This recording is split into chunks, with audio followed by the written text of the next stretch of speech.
Hey guys, tonight we are going to drift back in time, further than written words, further than empires of stone. We're going to a world of volcanic islands, of warm, turquoise water, and of a people so daring, they made the vast Pacific Ocean their home. Imagine you're standing on a black sand beach, the water lapping at your ankles, the humid air thick with the scent of salt and hibiscus. A strange sail appears on the horizon, a shape you've never seen moving with impossible speed. These are the Lapita, and tonight, you are going to sail with them. Let's be honest, you probably wouldn't survive the journey without a GPS and a bag of trail mix, but that's what your imagination is for. So before you get comfortable, take a moment to like the video and subscribe, but only if you genuinely enjoy what I do here. I always love to see how far these stories travel, so feel free to post your city or country and the local time in the comments below. Now, dim the lights, maybe turn on a fan for that soft background hum, and let's ease into tonight's journey together. The sand beneath your bare feet is warm and coarse, a dark, glittering black that speaks of the island's volcanic heart.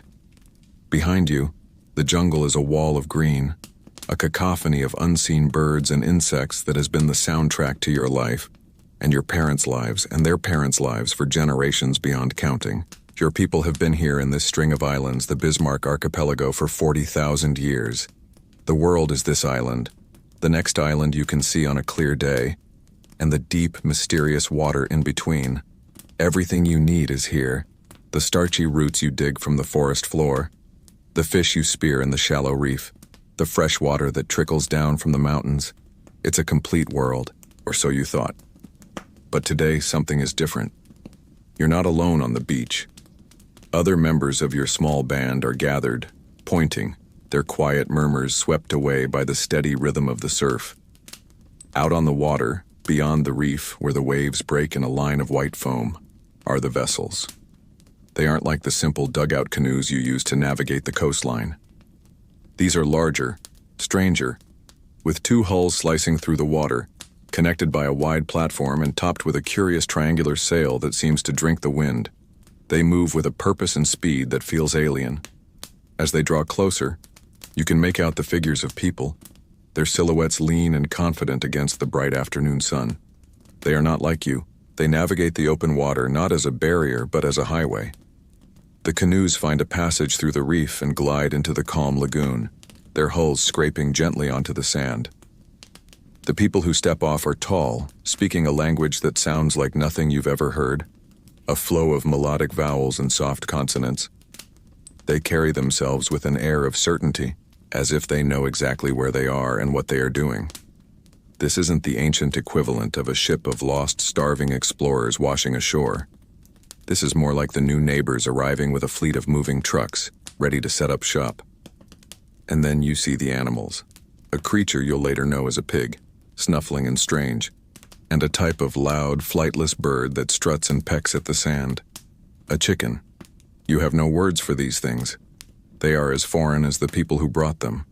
But it's what they begin to unload from their canoes that truly holds your gaze. It's pottery. Your people don't make pottery. You cook in pits lined with hot stones, carry water in gourds or bamboo. This is something else entirely. The pots are a beautiful earthy red, but it's the decoration that is so mesmerizing. They are covered in intricate repeating patterns, stamped into the clay before it was fired. There are geometric shapes, lines, circles, triangles, all arranged with a deliberate, almost mathematical precision. And on some of the larger pieces you see something astonishing. Stylized faces, eyes, a nose, more patterns that might represent tattoos or hair. These aren't just containers. They are declarations. They are art. A historical fact for you, right here on this beach. This specific style, known as dentate stamped pottery, is the calling card of the Lapita cultural complex, which first appears right here in the Bismarck Archipelago around 3,350 years ago. You watch as they carefully stack the pots on the sand, a temporary gallery of a culture that has just sailed in from another world. Historians still argue whether the Lapita arrival was a peaceful integration with existing populations, like your own, or a more dominant colonization that pushed aside or absorbed the original inhabitants. From where you're standing, it just feels inevitable. They have a technology and a portable food source you can't even comprehend. Your best tool might be a sharpened stone axe, and they've arrived with a whole kitchen set.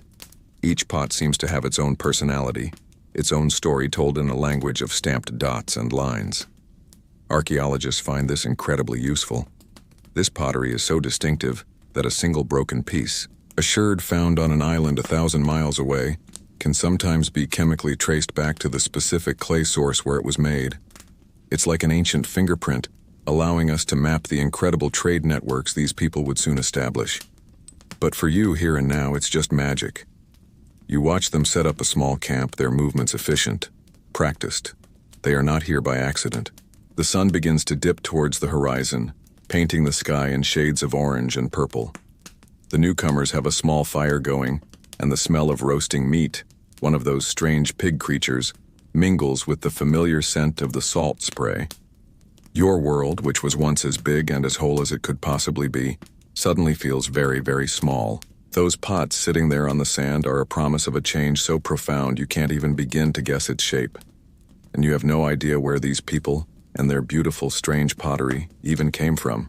To understand who these people are, with their strange animals and their geometrically perfect pottery, you have to let your mind drift away from this black sand beach. You have to float backwards in time, not just by a few years, but by millennia. We need to travel north against the currents and winds that brought them here, across a vast expanse of ocean and time, to another island. The journey they took to get here wasn't a single voyage. It was a slow-motion explosion of humanity, a ripple spreading across the water that began thousands of years before the first Lapita canoe ever touched this shore. Let your consciousness settle on an island we now call Taiwan, about 5,000 years ago. It's lush and green, with a spine of high mountains running down its center. In the fertile coastal plains, small villages are thriving. These are the ancestors of the people on your beach. They are the speakers of the Proto-Austronesian language, the mother tongue from which hundreds of modern languages will spring, from Madagascar off the coast of Africa all the way to Easter Island. Here they are not yet legendary seafarers. They are skilled farmers, cultivating fields of millet and that new wonder crop, rice. Their agricultural success is, in a way, what sets this whole incredible story in motion.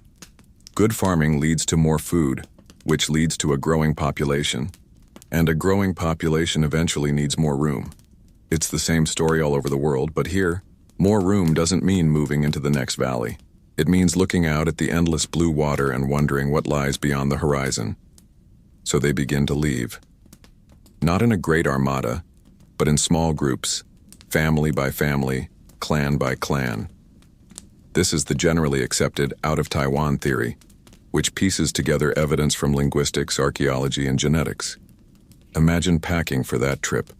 You can't just throw some clothes in a suitcase. You're packing your entire world. Seeds for the crops you'll need to plant, stone adzes for building new homes, a few domesticated animals if you can manage it, and all the accumulated knowledge of your people. It's less of a voyage and more of a multi-generational relocation service.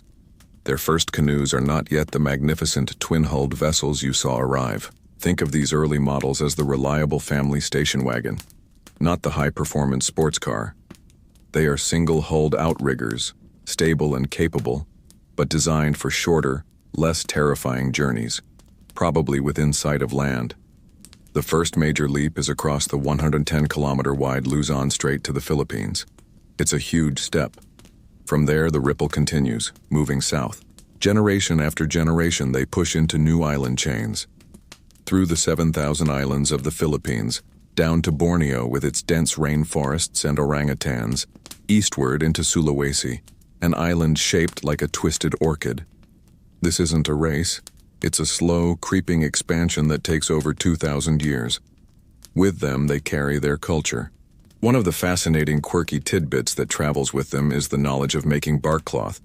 You take the inner bark of a specific type of tree, like the paper mulberry, you soak it, and then you beat it for hours with a wooden mallet until the fibers fuse and spread into a sheet of tough, versatile fabric.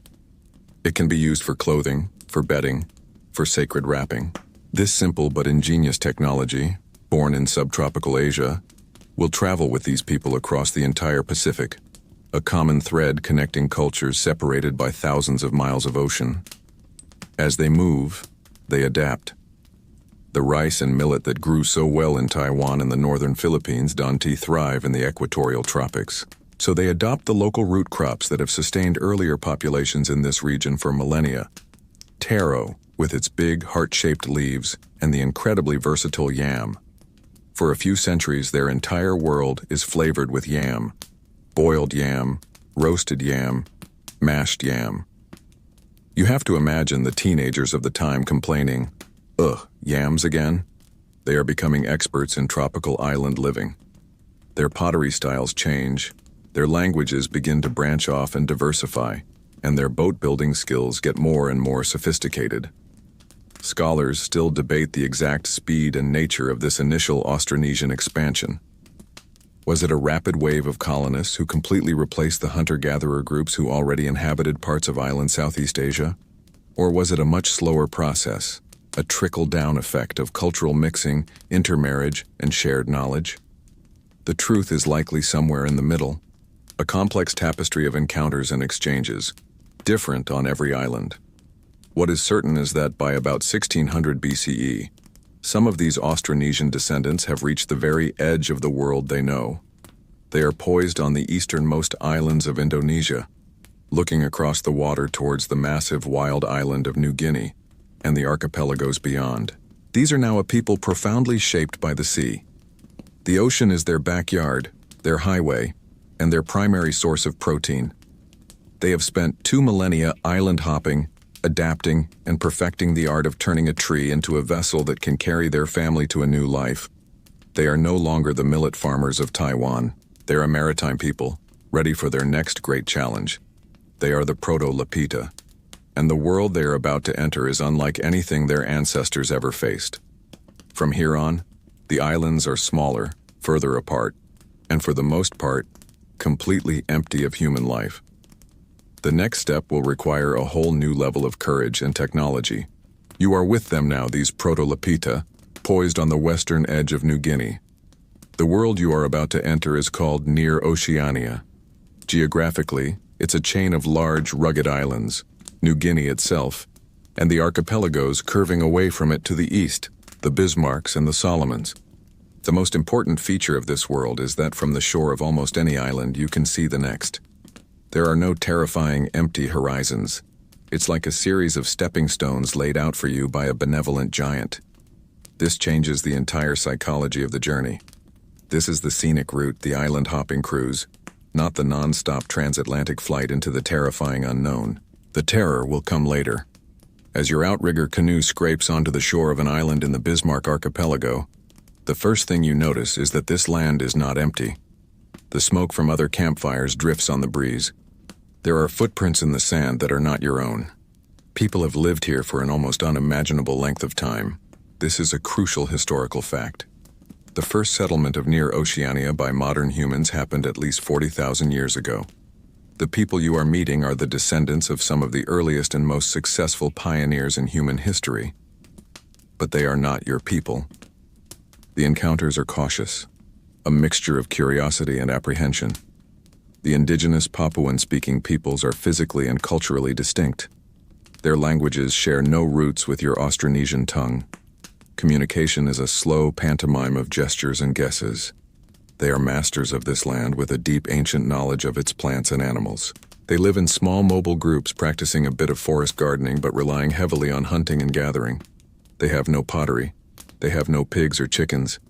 Imagine being the new neighbors who move into a quiet, established community, not only with a bunch of weird, noisy pets, but also a complete set of the fanciest dishware anyone has ever seen.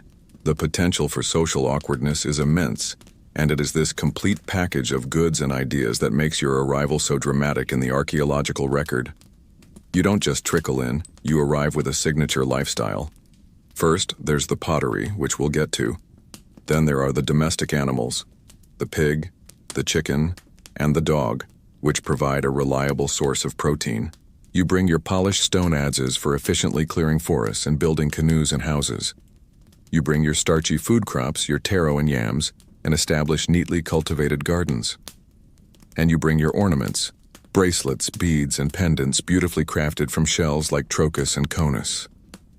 This entire suite of innovations appearing suddenly around 1350 BCE is what archaeologists call the Lapita cultural complex. You also bring along a less glamorous but incredibly important travel companion, the Pacific rat, Rattus exulans.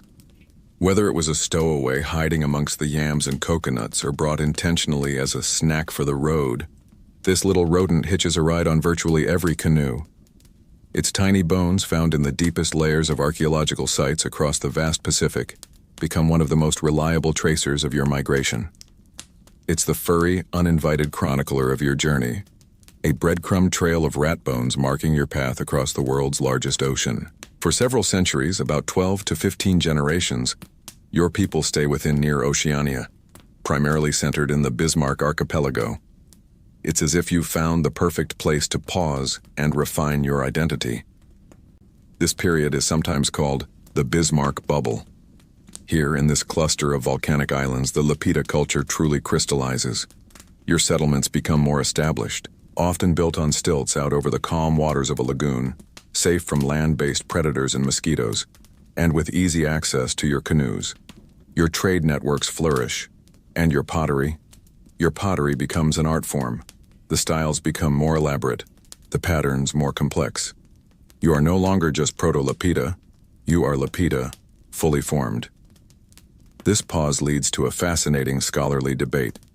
Archaeologists and historians still debate the nature of the Lapita genesis in the Bismarcks. Was it a purely transplanted Austronesian culture that simply unpacked its bags and got better at its own traditions? Or did it emerge from a complex fusion, a creative explosion born from the encounter between the Austronesian newcomers and the long-established Papuan-speaking peoples? Did you borrow local knowledge about fishing grounds? Did you incorporate their artistic motifs into your pottery?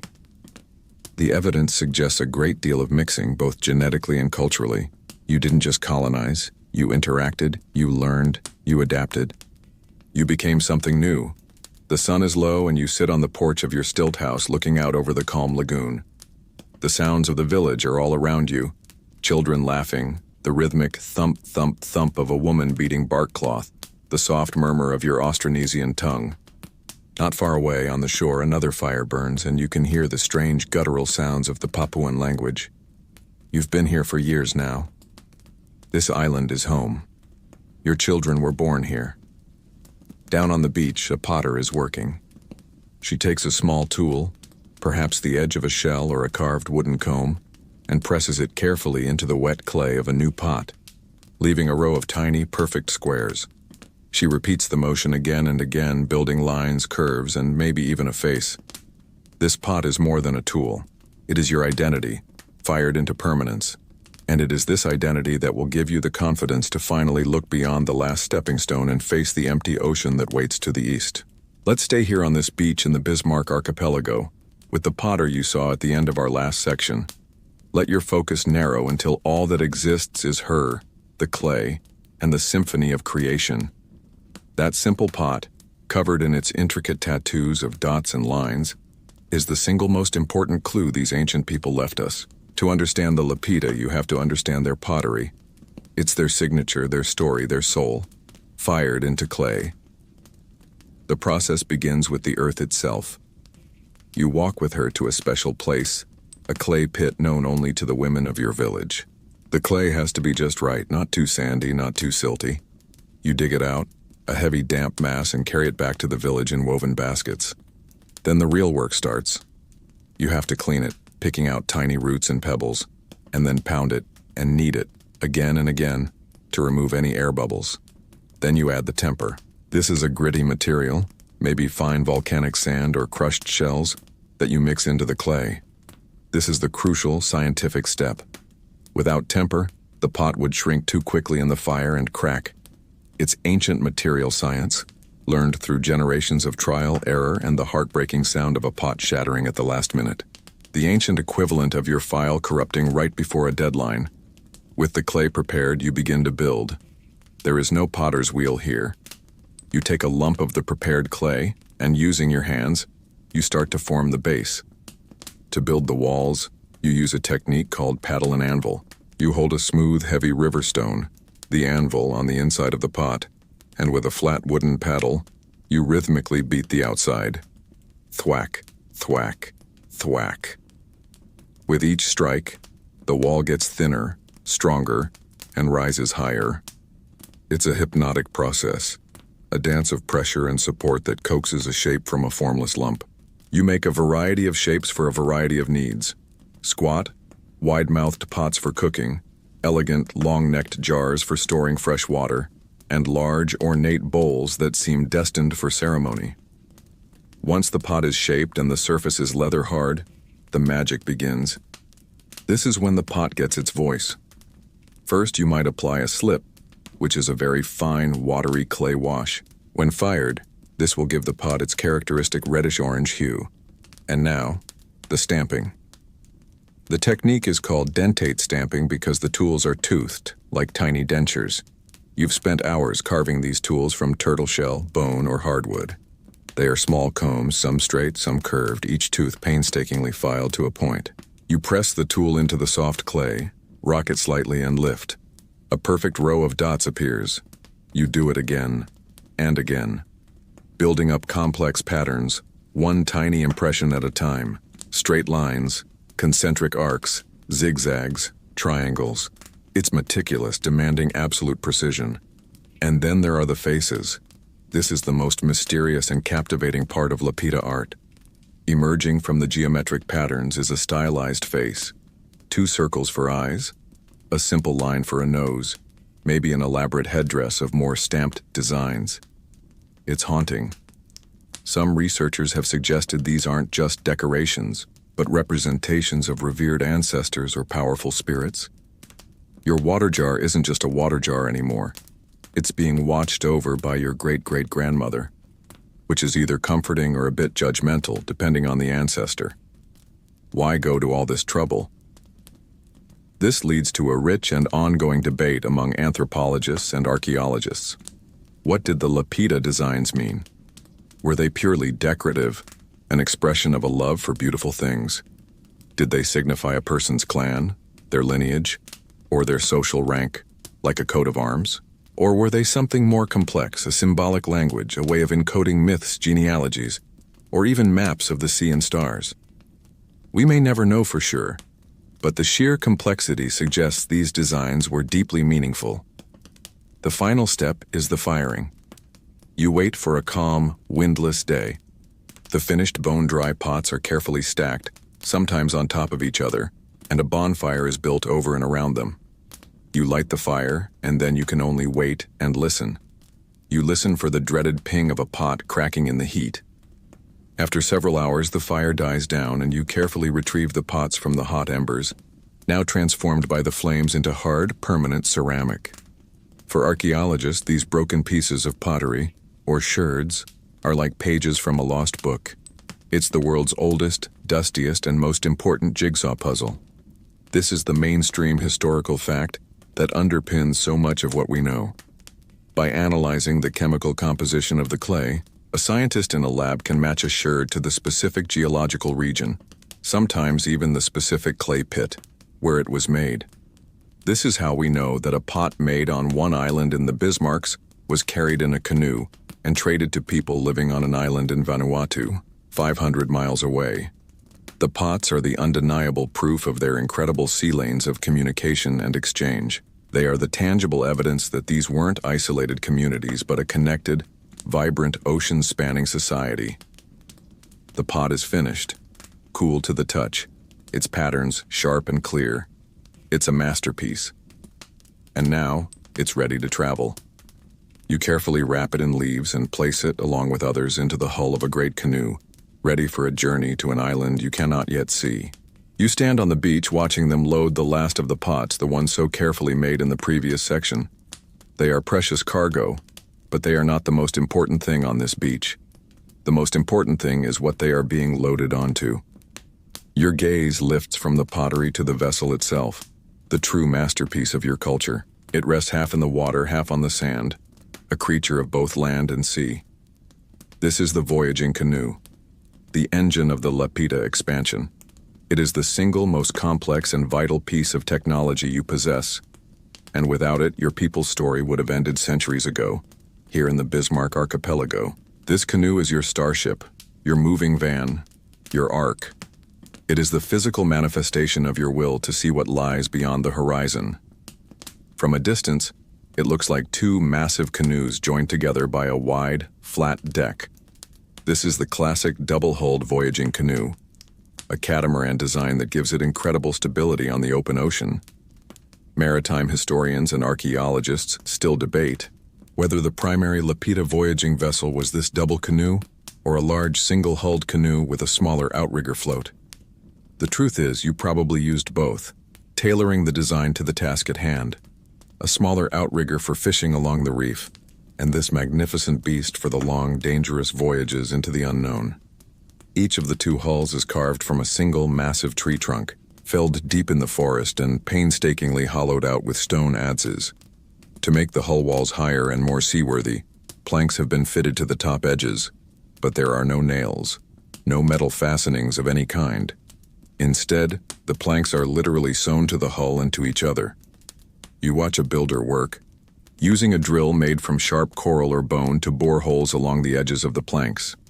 He then threads a tough cord made from woven coconut husk fiber, a rope called senet, through the holes, lashing the planks together with intricate geometric patterns. It's the ultimate IKEA challenge with no instructions, and if you miss a step, the whole thing just sinks. The seams are then caulked with a sticky waterproof resin made from breadfruit sap. It's the original all-natural marine sealant. The two finished hulls are connected by a series of massive cross beams, which form the foundation for a wide central platform. This platform is the heart of the canoe. It's the living space for the voyage. On it is a small thatched shelter, open on the sides, to provide some meager protection from the relentless sun and stinging sea spray. This is where you will all huddle together, 20, 30, maybe even 40 people. Along with you are your precious seedlings of taro and yam, wrapped carefully in damp moss, your breeding pairs of chickens in bamboo cages, and a few pigs, probably complaining loudly. The amenities are basic.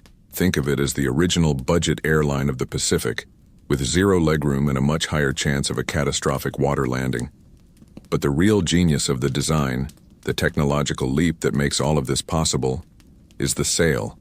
It's a huge, triangular sail, often called a crab claw sail for its shape. This is a key Austronesian innovation. For perspective, at this same time in the Mediterranean, sailors were mostly using square sails, which are great if the wind is behind you, but almost useless for sailing in any other direction. Your triangular sail is a marvel of aerodynamic efficiency. It allows you to sail much closer to the wind, meaning you can zigzag or tack against the prevailing winds. This transforms the ocean from a one-way street into a multi-lane highway. You are no longer just a passive drifter at the mercy of the elements. You are an active navigator, able to choose your direction. The entire vessel is a testament to your people's intimate understanding of the natural world. The wood is chosen for its strength and lightness. The senet rope is braided in a way that makes it stronger than the sum of its fibers. As a quirky but brilliant final touch, the hulls are sanded smooth to reduce drag through the water, not with sandpaper, but with the rough, dried skin of a shark. Every part of your environment is a potential tool.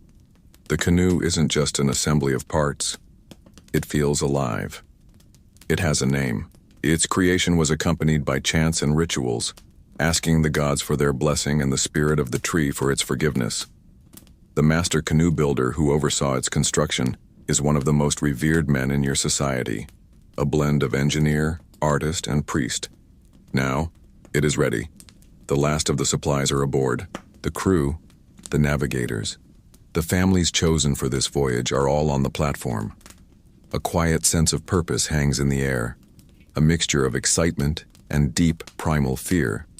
You take one last look at the familiar curve of the bay, the smoke rising from the village fires, the faces of those who are staying behind. Then, with a great communal effort, the canoe is pushed off the sand and into the deeper water. The command is given. The great crab claw sail is hauled up the mast, where it snaps open with a loud thwump. catching the morning breeze. The canoe surges forward, and the land you call home begins to shrink behind you. The canoe slices through the deep blue water, a steady clip-clopping rhythm as the waves slap against the twin hulls. The shore has vanished, and now there is only the vast, empty dome of the sky and the endless, rolling expanse of the sea. Your world has been reduced to this 60-foot platform of lashed-together wood. Everything you will need to survive this journey and, more importantly, to build a new world from scratch on whatever land you find, is right here with you. Your focus shifts from the grand vessel to the small, vital objects stowed carefully around you. This is your toolkit. You live in a world without metal. There is no bronze, no iron, not even the softest copper. Every task that requires a sharp edge or a heavy blow must be accomplished with what you can shape from the earth. Stone, shell, bone, and wood are the four elements of your technology. To our modern eyes, it might seem primitive, but with this simple palette of materials, your people build ocean-voyaging catamarans, clear forests, and create intricate art. This is not a story of primitive survival. It's a story of profound ingenuity. The king of your toolkit, the indispensable multi-tool you can't live without, is the adze. It's not an axe, with the blade aligned with the handle, but an adze, with the blade set perpendicular to the handle. This makes it perfect for shaping wood, for hollowing out the hull of a canoe or squaring a beam for a house. You have several with you, of different sizes. The head of the adze is a heavy, polished stone, usually a dense volcanic rock like basalt. You've spent countless hours finding the right stone, then pecking and grinding it against another rock with sand and water, slowly shaping it and creating a sharp, tough cutting edge. The finished blade is then lashed to a carefully chosen wooden handle with that all-important coconut sennet. On the low-lying coral atolls, where volcanic stone is just a distant memory, you've learned to make adze blades from the thickest part of a giant clamshell. It's the original, eco-friendly, locally sourced power tool. For the finest cutting jobs, you turn to your most precious material, obsidian. This is volcanic glass, and when you flake it, it creates an edge that is, on a molecular level, sharper than a modern steel scalpel. This is a scientific fact, not an exaggeration. You have a core of this black, glassy rock with you, wrapped carefully in bark cloth. When you need a blade, you strike it with a hammerstone, and razor-sharp flakes shear off. These flakes are too brittle for chopping, but they are unmatched for delicate work. You use them to carve the intricate designs on your pottery, to finely shape wooden objects, for the painful but sacred work of tattooing, and for butchering fish with surgical precision. Handling it requires intense focus. A moment of carelessness can result in a cut so clean you don't feel it, only noticing the blood welling up moments later. There are no antiseptic wipes or bandages here. Your toolkit is filled out with dozens of other small, clever items. You have needles and awls crafted from the wing bones of seabirds, perfect for mending a tear in the sail or sewing a pandanus leaf mat. You have a collection of fish hooks, each one a small work of art, painstakingly carved from mother-of-pearl or trocus shell, in different shapes and sizes for catching different kinds of fish. For drilling holes, in shells for jewelry or wood for lashing, you have a pump drill, a clever device that spins a sharp point of coral or a rat's tooth. For food preparation, you have simple scrapers and peelers made from common seashells, their natural curves fitting perfectly in your hand for skinning a taro root. And for the final finish on a wooden tool or a new canoe paddle, you pull out a strange rough patch of material. It's a piece of dried shark skin. This is your sandpaper. Its tiny tooth-like dermal denticles provide the perfect abrasive surface for smoothing wood to a near-perfect finish. It's another example of how you see the world. Everything, even the skin of the ocean's greatest predator, has a purpose and a use. This sophisticated toolkit wasn't invented overnight. Archaeologists debate the extent to which the Lapita toolkit was a direct inheritance from your Southeast Asian ancestors versus how much of it was developed or adapted in near Oceania through contact with indigenous Papuan groups who had their own 40,000-year-old traditions of stone tool technology. Like your genes and your culture, your tools are likely a hybrid, a fusion of ancient inherited knowledge and new innovations inspired by new materials and new challenges. You sit on the humming deck of the canoe, holding a polished stone adze in your hands. It feels heavy, balanced, powerful. This stone, shaped by your hands, will allow you to transform the landscape of a new island. It will build your home. It will build your children's future. It is the key that will unlock the resources of a new world, a world you are sailing towards at 5 knots, with nothing but this floating platform of wood and a basket of stone and shell to your name. You are adrift on a sea of blue, a tiny, self-contained world perched on 2 wooden hulls. In the last section, we felt the solid, reassuring weight of your stone and shell tools. Now, your attention is drawn to the other passengers, the ones who grunt and squawk and rustle. The air is thick with the smell of a salty, floating petting zoo. This isn't just a canoe carrying people, it's an ark. You're carrying a carefully curated slice of the ecosystem you left behind, a concept archaeologists call a transported landscape. You aren't just hoping to find a new home. You are bringing your home with you, ready to plant it in new soil. Let's meet the animal contingent. Huddled in a pen on the central platform are a few pigs. They are not the large pink farm pigs we might imagine, but a smaller, bristly, hardier breed. They are your most valuable and costly passengers. They take up space, they drink precious fresh water, and they eat the very food you are trying to ration. They are, without a doubt, the worst shipmates, but they are also a long-term investment in protein, a critical resource for feasts, and a walking symbol of wealth and social status. In the world you are building, a man with many pigs is a man of great importance. Scratching around in bamboo cages are the chickens, descendants of the red jungle fowl of Southeast Asia. They are scrawny and tough, a world away from a modern broiler chicken, but they are incredibly efficient. They survive on insects and scraps, and they provide a steady supply of eggs on the journey and will be a quick and reliable source of meat once you make landfall. Finally, there is the dog, curled up at the feet of one of the voyagers. It is a companion and a watchdog, but it is also a backup plan. In times of hardship, the dog, like the pig and chicken, is on the menu. This trio of animals, pig, chicken, and dog, is the signature of the Lapita expansion. And then, there are the plants, the silent, vital heart of your mission. You aren't carrying bags of seeds.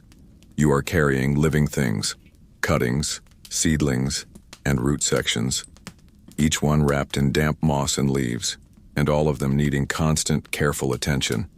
It's like trying to raise prize-winning orchids in the middle of a car wash, with saltwater spray threatening your precious garden at every moment. Here is the foundation of your future, the starchy, heart-shaped corms of taro, your staple carbohydrate.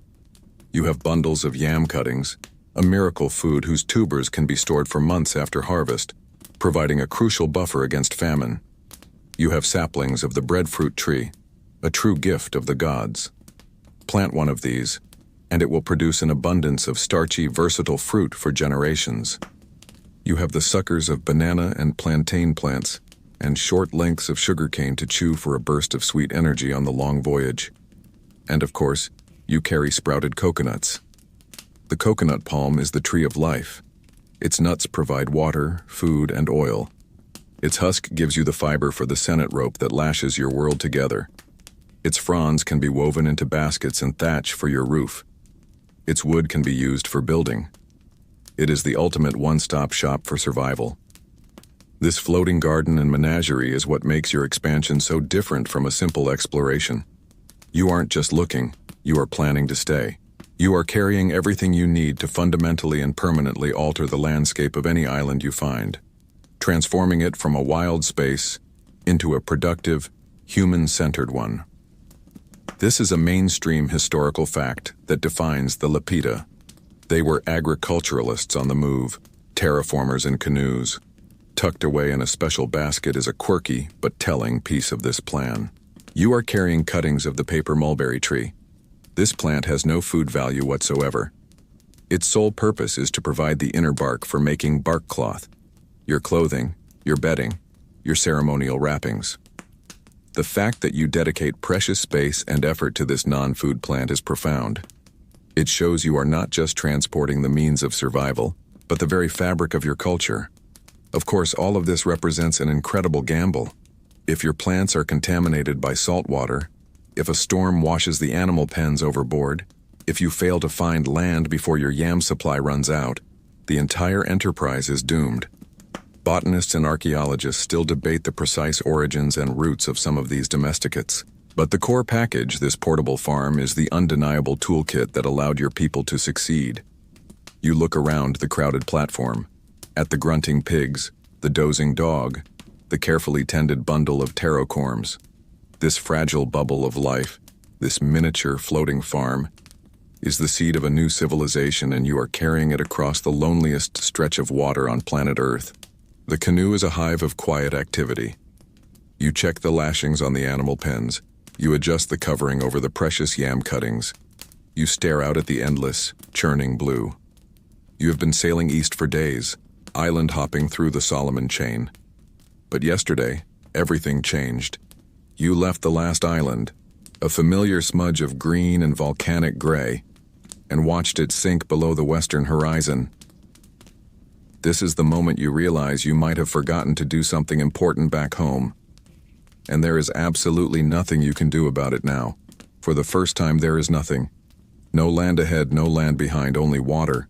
You have sailed off the map of your world. This is the great leap, the defining moment of your people's history. You are crossing the invisible line between near Oceania, with its friendly, intervisible islands, and the vast, terrifying, and completely uninhabited world of remote Oceania. This is a profound historical fact. You aboard this vessel are among the very first human beings to ever intentionally sail out of sight of land into a truly unknown sea. It is a feat of courage and skill that will not be matched in any other ocean for more than 2,000 years. The Vikings in their longships, Columbus in his caravels, they are all in your distant future. Right now, there is only you. Why are you doing this? Why trade a perfectly good island for this terrifying uncertainty? Down through the centuries, historians and archaeologists will debate the primary driver for this incredible eastward push. Was it a desperate flight from a home that could no longer support you? Perhaps your population had grown too large for your small island. The gardens were failing, the reefs overfished. Or was it social pressure? Perhaps you are the younger son of a chief, with no land or title to inherit, and your only path to status is to lead your own expedition and become the founding ancestor of a new line. Or is it something simpler? The pure, unquenchable human thirst to know what lies beyond the sunrise. Was this a retreat from failure, or a confident explosion of a culture at the very peak of its maritime powers? As you scan the empty horizon, the answer probably feels like a mixture of all three. The first day in the void is a lesson in scale.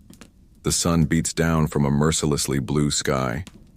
The world shrinks to the groaning timbers of your canoe, and the small society of voyagers crammed onto its deck. The in-flight entertainment consists of staring at the horizon for hours on end, hoping a new shape will appear.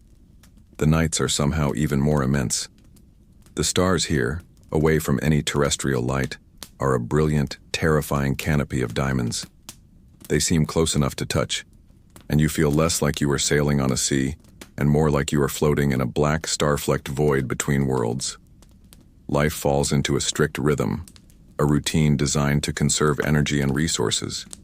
Water is rationed, a single coconut shell full at dawn and another at dusk. Your diet consists of dried fish, fermented breadfruit paste, and the occasional yam.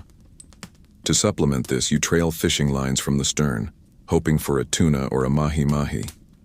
Every task is deliberate, from mending the sail to tending the pigs. Then, on the fourth night, the sea changes. The long, gentle swells become steep, angry chops. The wind begins to shriek through the rigging. A storm is upon you. The great crab-claw sail is quickly lowered and secured.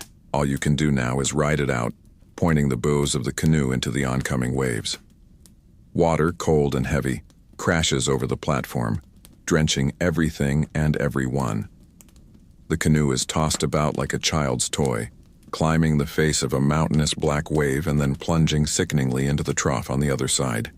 It's nature's way of reminding you that your meticulously engineered vessel is basically a complex piece of Tupperware in a cosmic washing machine.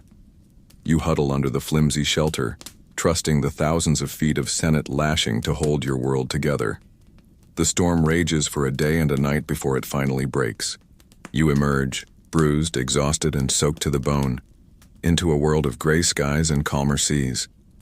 A quick check reveals that your floating farm is mostly intact. Your canoe is still sound. You have survived. But the sun is hidden behind thick clouds. You have been blown off course. The fear that was a dull ache in your stomach now becomes sharp and urgent. You are lost in the middle of the largest body of water on the planet. And now everything depends on one man, who sits quietly at the stern, watching the subtle patterns of the waves, waiting for a glimpse of a star, his mind a living map of this ocean he has never seen. The storm has passed, leaving behind a bruised sky of mottled gray clouds and a confused, choppy sea. Your canoe, your entire world bobs on the waves, a tiny speck of wood and life in an infinite ocean of gray. You have survived, but you are lost. A profound sense of helplessness begins to creep in, but then you look to the stern, where the navigator sits. He has not moved for hours. He is the calm center of your storm-tossed universe, the living compass upon whom every life on this vessel depends. He is the ancient equivalent of a GPS, but without the annoying, recalculating voice when you go off course. Just a deep, focused silence. How can he possibly know the way? He has no magnetic compass, no sextant, no charts. His tools are entirely within him. For years since he was a small boy, he has trained for this. He has spent thousands of hours lying on the beach watching the stars rise and set, memorizing their paths across the sky. In his mind, he holds a star compass. This is the foundational piece of his art. It's not a physical object, but a mental map of the horizon, divided into 32 points, each one marked by the rising or setting position of a specific star or constellation. To travel east, he knows to point the bow towards the rising of the Pleiades in a certain season. To head southeast, he uses the point where Canopus appears. As the Earth's rotation carries one star too high to be a useful guide, he seamlessly switches to the next one on his mental chart. It is a system of breathtaking intellectual elegance. But what about now, with the stars hidden behind a thick blanket of cloud? He closes his eyes. He is not looking, but feeling.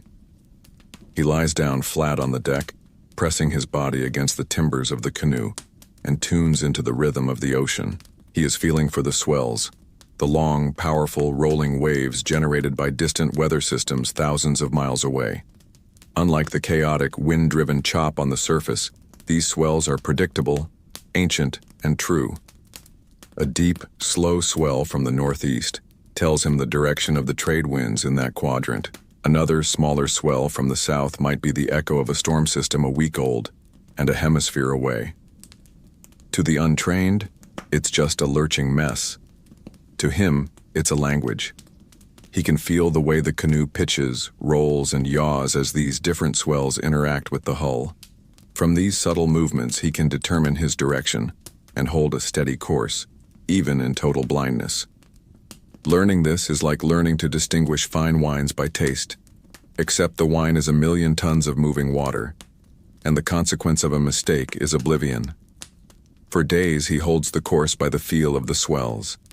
Then, one evening, the clouds begin to break. As dusk falls, the first stars appear. The crew lets out a collective sigh of relief. The navigator gets to his feet and begins his work, confirming his latitude by checking the height of the Southern Cross above the horizon. His confidence returns, and with it, the confidence of everyone on board. While this system of star and swell guidance is well understood from studying modern non-instrument navigators, scholars still debate how much of this complex art was perfected by the first Lapita voyagers. Were these initial leaps into the void guided by the full intricate system, or by a more foundational set of rules that would be elaborated upon by their descendants? It's a difficult question, answered only by the silent evidence of their success. As you draw closer to where the navigator expects to find land, a whole new set of signs comes into play. Suddenly, that obscure hobby of bird watching becomes the most important skill in the world. He watches for land-roosting birds like the frigate bird or the tern. These birds fly out to sea to fish during the day but must return to land at night. Following their flight path at sunset is like following a painted arrow pointing directly home. He scans the horizon for clouds that sit stubbornly in one place while others drift by, a sure sign of an island creating its own small weather system. He looks for a faint, greenish tint on the underside of a cloud, the reflection of a shallow, sunlit lagoon on the water below. He is reading the subtle grammar of the ocean, and every clue brings you closer to salvation. One of the most sophisticated techniques he might use is a mental model for tracking distance, a concept known in later times as itak. He pictures a reference island, far off to one side of his route, and visualizes the canoe moving past a series of memorized stars that appear to be underneath that island. It's an abstract and brilliant way to tick off the miles, to segment the terrifying void into manageable pieces. The navigator points, not at anything you can see, but at a space on the horizon. His voice is quiet but certain. "There," he says. "We sail that way." He has taken all the data, the stars, the swells, the birds, the clouds, and synthesized it into a single life-altering decision. You have no choice but to trust him. The canoe alters course following his silent, steady gaze. Thanks to the navigator's skill, your canoe is no longer a lost speck but a vessel with a purpose, slicing confidently through the waves toward a destiny he has divined from the stars and swells. With the immediate terror of being lost now faded, a different kind of challenge settles over the canoe. The simple, grinding, day-to-day reality of living with 30 other people in a space the size of a small living room. For weeks on end, your personal space is whatever small patch of the deck you can claim by sitting very, very still. Forget exploration and adventure. For now, this is a masterclass in extreme social distancing, or rather, the complete lack of it. This canoe is a floating village in miniature, and it runs on a rigid social structure that is as vital to your survival as the lashings that hold the hulls together. At the top of the hierarchy is the expedition leader, a chief or the head of a powerful clan. He is the CEO of this high-stakes startup. He makes the final call on when to sail and where to go based on the navigator's advice. He is the keeper of the peace, mediating the inevitable disputes that flare up in such close quarters. And most importantly, he is in charge of the rationing. He holds the key to your collective survival. Just below him in status, but equal in importance, is the navigator. He is the chief technical officer. While the chief commands the mission, the navigator commands the vessel's journey through the ocean. His authority on matters of sailing and direction is absolute. Then you have the crew, the able-bodied men who are the muscle of the operation. They manage the heavy steering paddle at the stern. They haul on the lines to control the great sail, and they are the fishermen. Their lines constantly trolling behind the canoe for a lucky catch. Everyone else, the women, the children, the older members, has a role. They tend to the precious plants and animals, prepare the meager meals, plait new cordage from coconut fibers, and mend the pandanus leaf mats that serve as bedding and shelter.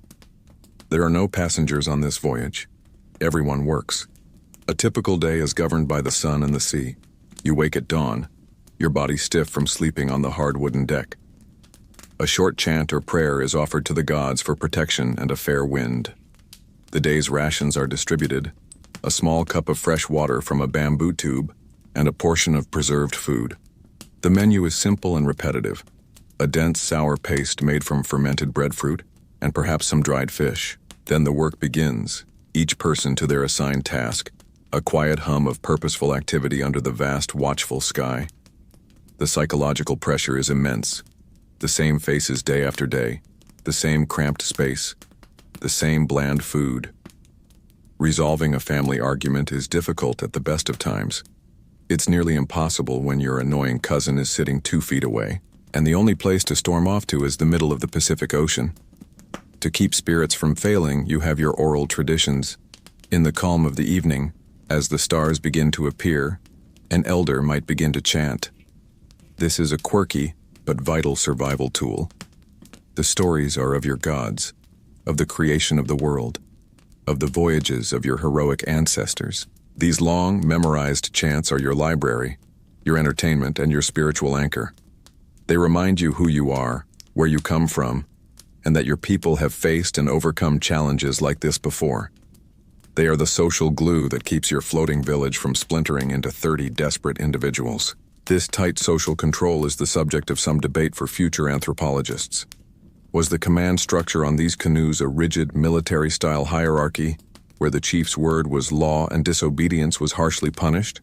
Or was it a more cooperative system, where the chief had to rule by consensus and persuasion? The truth is probably a mix of both. The chief's authority had to be strong, especially when it came to the single most important rule of a long voyage: the strict rationing of food and water. This is a core historical fact of your survival. Anyone caught stealing from the communal stores would face severe punishment, as their selfishness threatens every life on board. Days turn into a week and then another. The routine, once grinding, becomes a strange sort of comfort. You are a single organism, a community bound by shared hardship and a shared, desperate hope. Then one afternoon a cry comes from the navigator at the stern. He's pointing, his face impassive but his eyes alive. You follow his gaze to the horizon. At first you see nothing, then you see it. It is not land. Not yet. It is a tiny, stationary puff of cloud, a smudge of white against the perfect blue. An island's breath. Hope, real and electric, surges through the canoe for the first time in weeks. Your floating village has crossed the void. The stationary cloud on the horizon has been your beacon for a full day. Slowly, agonizingly, it has grown, and a dark line has materialized beneath it. Now, as your canoe glides over the deep blue swells, the line has resolved into the unmistakable silhouette of a high, volcanic island. A cheer, hoarse and cracked from thirst, erupts from the voyagers. The navigator has done it. He has led you across the void. The island is no longer a dream, but a rapidly growing reality of sharp peaks and green-furred slopes. Long before you can make out the details of the shore, a new sensation reaches you, something you haven't experienced in weeks. A smell. Carried on the warm breeze, it is the scent of damp earth, of rain-soaked leaves, of pollen and nectar from a million unknown flowers. After an eternity of smelling only sterile salt, dried fish, and the 30 other people on your canoe. This perfume of life is so intoxicating it almost makes you dizzy. It is the smell of hope. The island is huge, a sleeping giant draped in a blanket of emerald green jungle. So vibrant it hurts your sun-strained eyes. Your chief and navigator confer, deciding not to rush blindly ashore. They steered the canoe parallel to the coast, looking for the perfect entry point. You sail past jagged black cliffs where waterfalls plummet directly into the sea. You see vast, white sand beaches, fringed with coconut palms that look just like home. The critical obstacle is the reef, a submerged wall of coral that surrounds the island, its location marked by a line of brilliant, white surf. A single mistake here, a moment of inattention, could see your canoe's hulls ripped open on the coral. Your journey ending in disaster just yards from your destination. Then you see it. A gap in the reef, and beyond it, the calm, impossibly turquoise water of a wide lagoon. A river, dark and promising, snakes out of the jungle and empties into the bay. This is the place. With skillful paddling, the crew guides the canoe through the channel. The roar of the surf recedes, replaced by an almost shocking quiet. The water here is clear as glass. And beneath you is a wonderland of branching corals and brightly colored fish. This is the island's pantry, and it is fully stocked. The prow of the canoe finally scrapes onto the fine, white sand. The sound is soft, final. The voyage is over. For a long moment, nobody moves. You are suspended between two worlds. Then, one by one, you climb off the platform and wade through the warm, shallow water to the beach. The feeling of solid, unmoving earth beneath your feet is a profound shock. Your legs, accustomed to the constant sway and pitch of the ocean, betray you. You take a step and stumble, the world's worst case of motion sickness, hitting you after you've already stopped. You stand on the beach, breathing in the thick, humid air, listening to the symphony of the land. The screech of unfamiliar birds, the drone of insects, the rustle of wind in the trees. You look for signs of others. A path leading into the jungle, the smoke of a distant fire, an old fishing weir. But there is nothing. The sand is a perfect, unmarked canvas, holding only the tracks of seabirds and crabs. You are utterly, completely alone. This is the great, stunning, historical fact of this moment.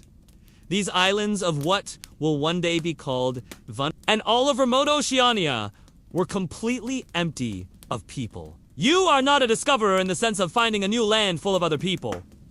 You are the first. The very first human being to ever stand on this spot. The feeling is a strange cocktail of triumph, AW, and a deep, unnerving loneliness.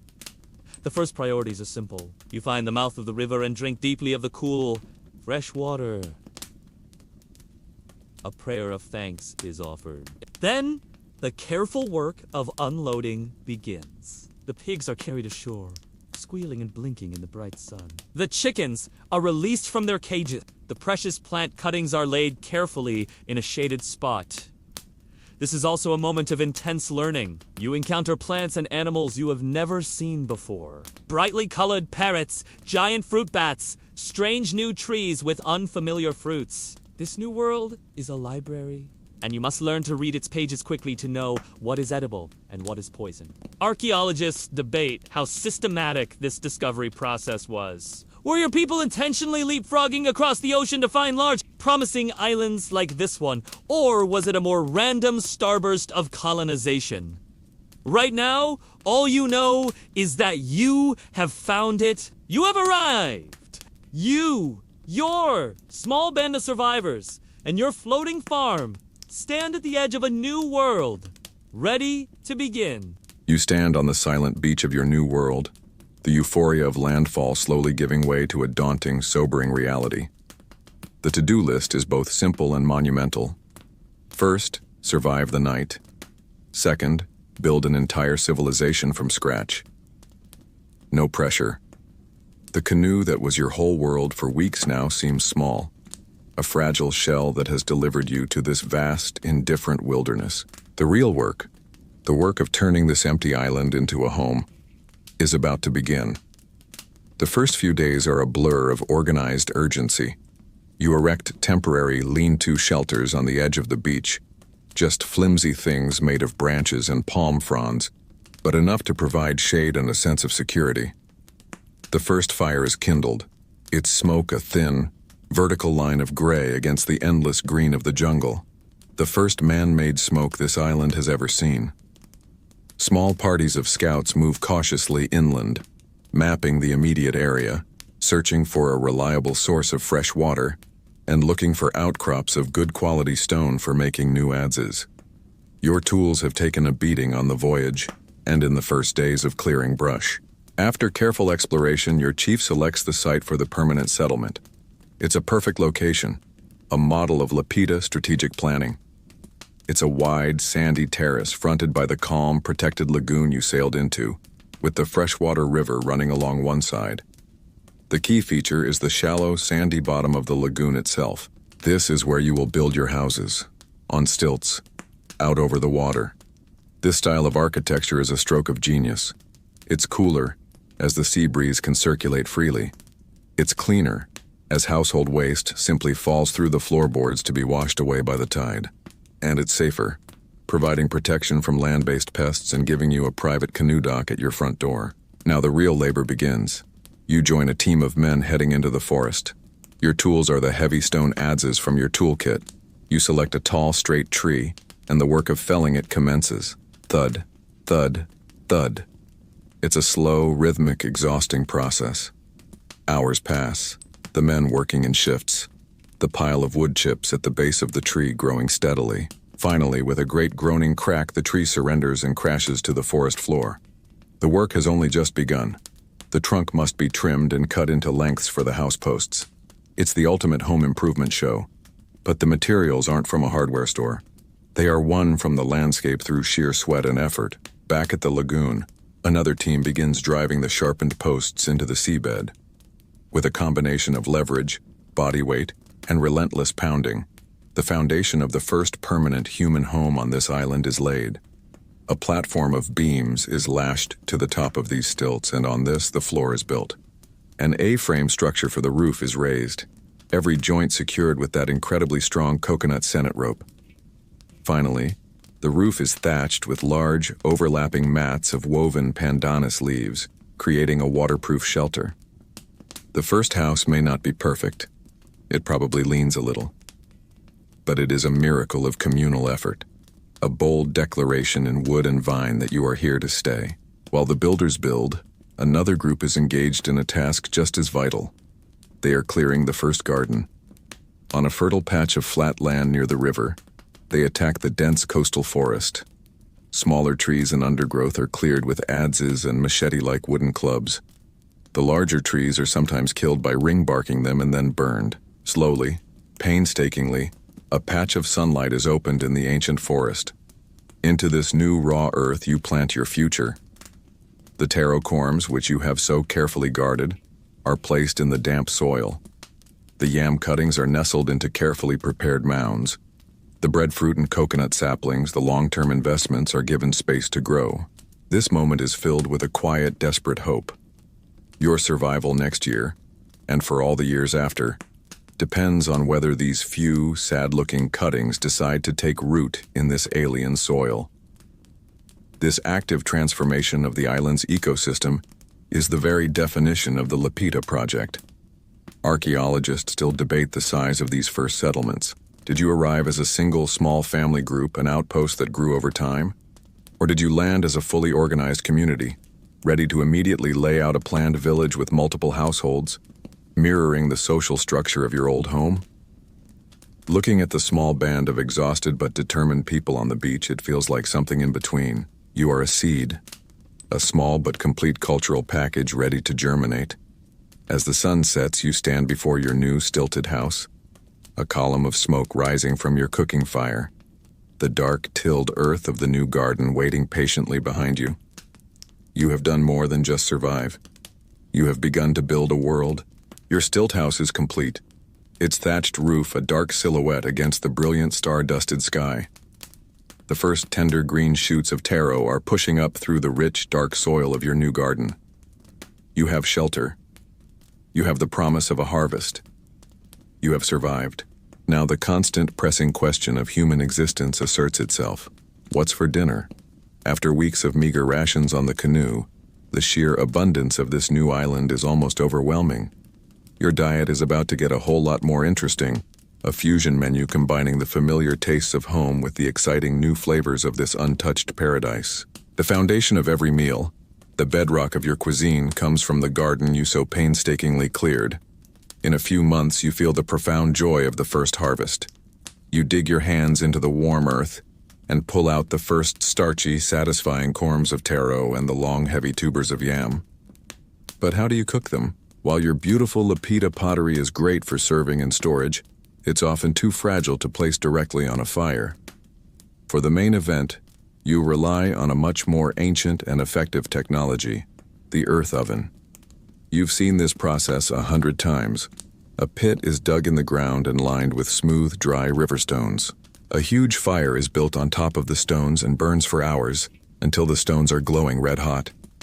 The embers are swept away, and the food, chunks of taro and yam, whole fish, breadfruit, is wrapped in large, flexible banana or breadfruit leaves, creating neat steam-proof parcels. These parcels are placed on the blistering hot stones, then covered with more leaves and a thick layer of earth, sealing the oven completely. It's the original slow cooker. You bury your dinner in the morning and dig it up that evening, perfectly cooked. The only risk is forgetting the exact spot where you buried it. Hours later, you unseal the pit, and a cloud of fragrant steam erupts. The food inside is tender, moist, and infused with a subtle, smoky flavor from the leaves and hot stones.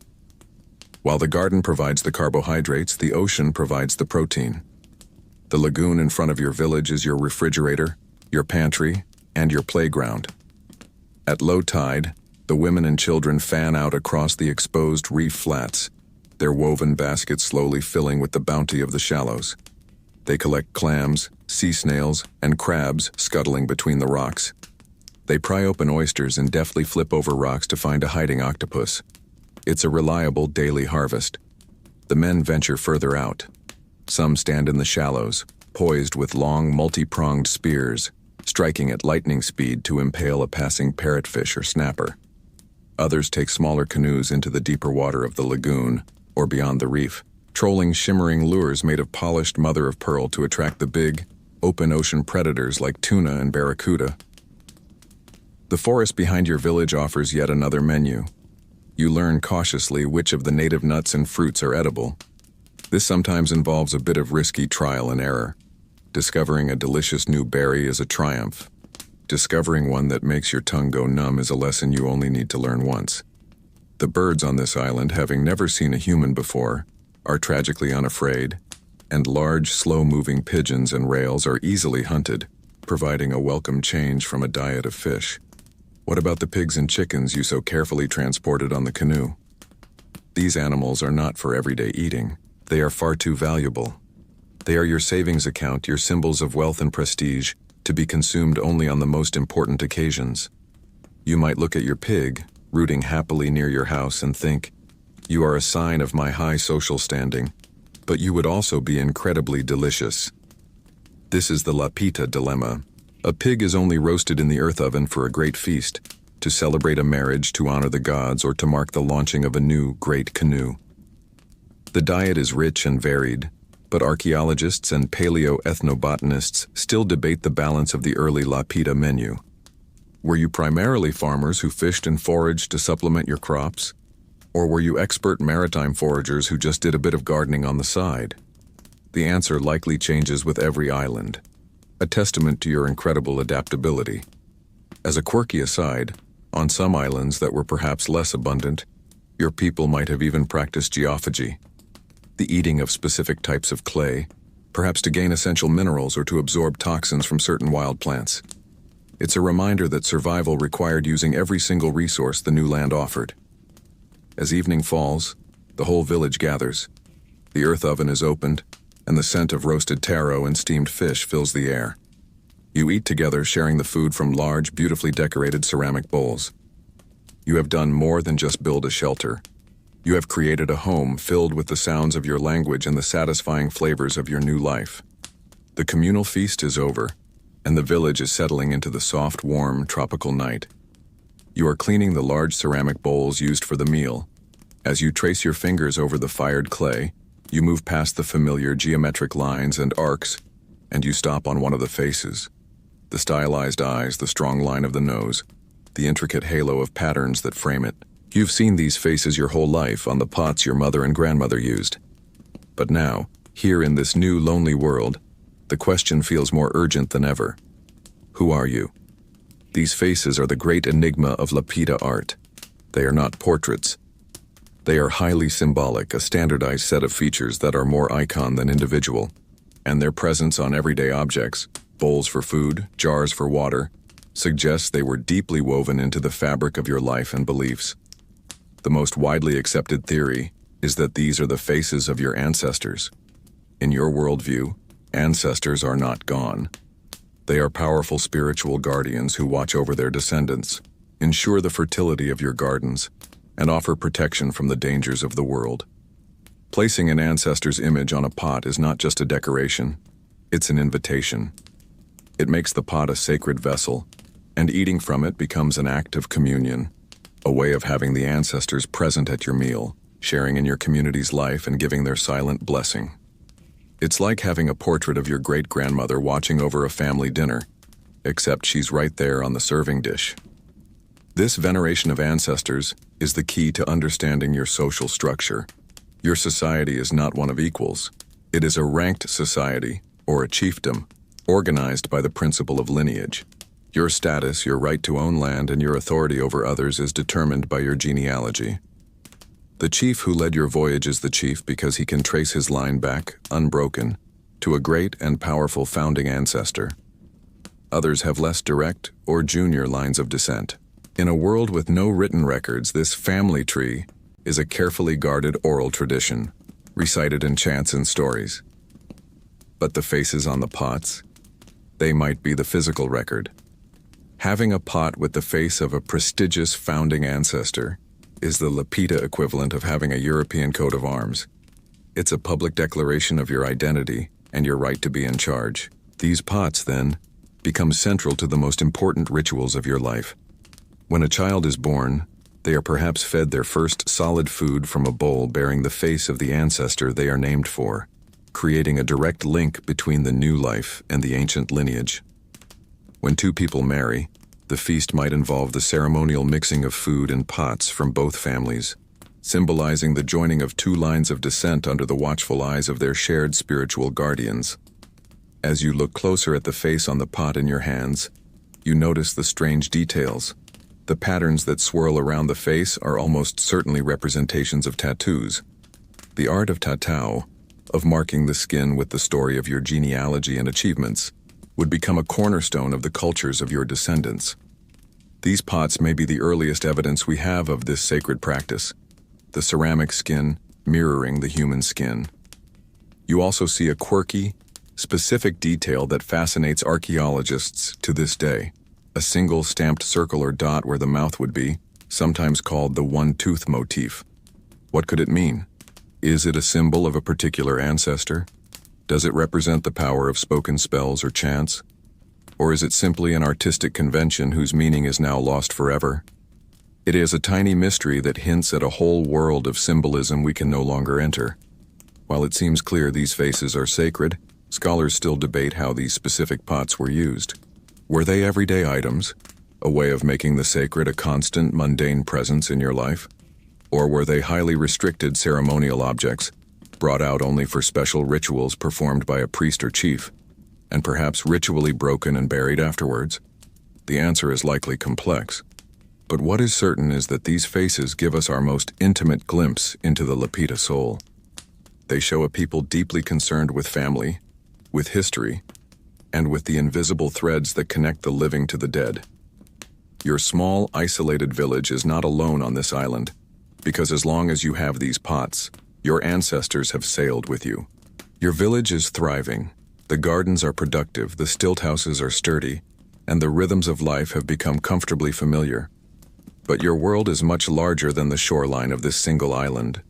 The ancestors on your pottery connect you to your past, but you also have a vital, pressing need to connect to your present, to your relatives, allies, and rivals living on other islands, some of them hundreds of miles away. Isolation is weakness, connection is strength. And so, you once again prepare the great voyaging canoe, not for a desperate leap into the unknown, but for a journey along the invisible highways of the sea that link your scattered communities. The physical proof of this vast interconnected world, the evidence that thrills archaeologists, is a material we've already met: obsidian. This black volcanic glass is the key that unlocks the Lapita economy. As a mainstream historical fact, geochemists can analyze a tiny flake of obsidian and, by matching its unique chemical fingerprint, trace it back to the specific volcano, and sometimes even the specific lava flow where it was formed. The major sources in your world are on the island of New Britain, back in the Bismarck Archipelago homeland, and a newer source on Vanuatu, an island not far from your current location.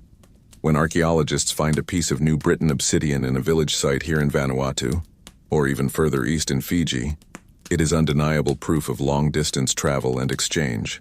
It is the ancient equivalent of finding a product stamped made in New Britain, on an island 2,000 miles from the factory. So you prepare for a voyage. You load your canoe not with your entire portable farm, but with items for exchange. You might pack some of your own village's highly polished pottery, some beautifully crafted shell bracelets and pendants, or perhaps some tough, high-quality stone adzes made from a local rock source that is the envy of other islands. Your destination is an allied village, and your goal is to reaffirm kinship ties and acquire the things you lack. When you arrive, this is not a simple shopping trip.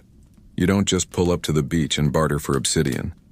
This is a complex social event, a form of gift exchange that is as much about politics and relationships as it is about economics. You are greeted by the local chief, who may be a distant cousin or an in-law.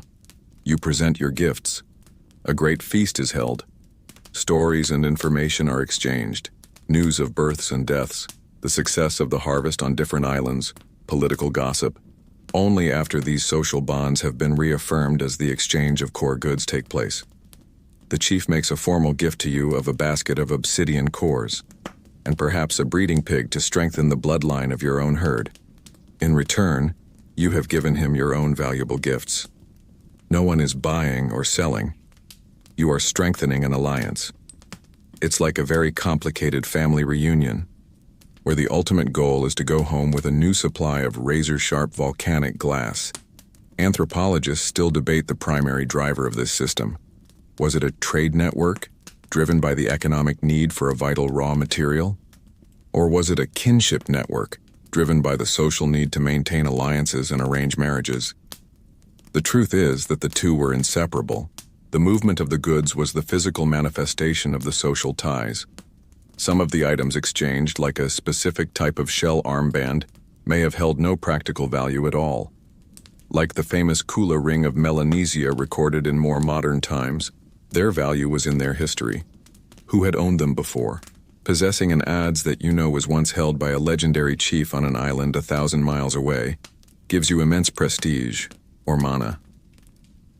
The sheer scale of this network is staggering. Obsidian from the Thalassia source in New Britain has been found in Lapita sites in Fiji, a distance of over 3,000 kilometers or 2,000 miles. This wasn't just a one-off accidental drift. It was a systematic, repeated, and deliberate connection maintained across a stretch of open ocean, equivalent to the distance from Los Angeles to Chicago.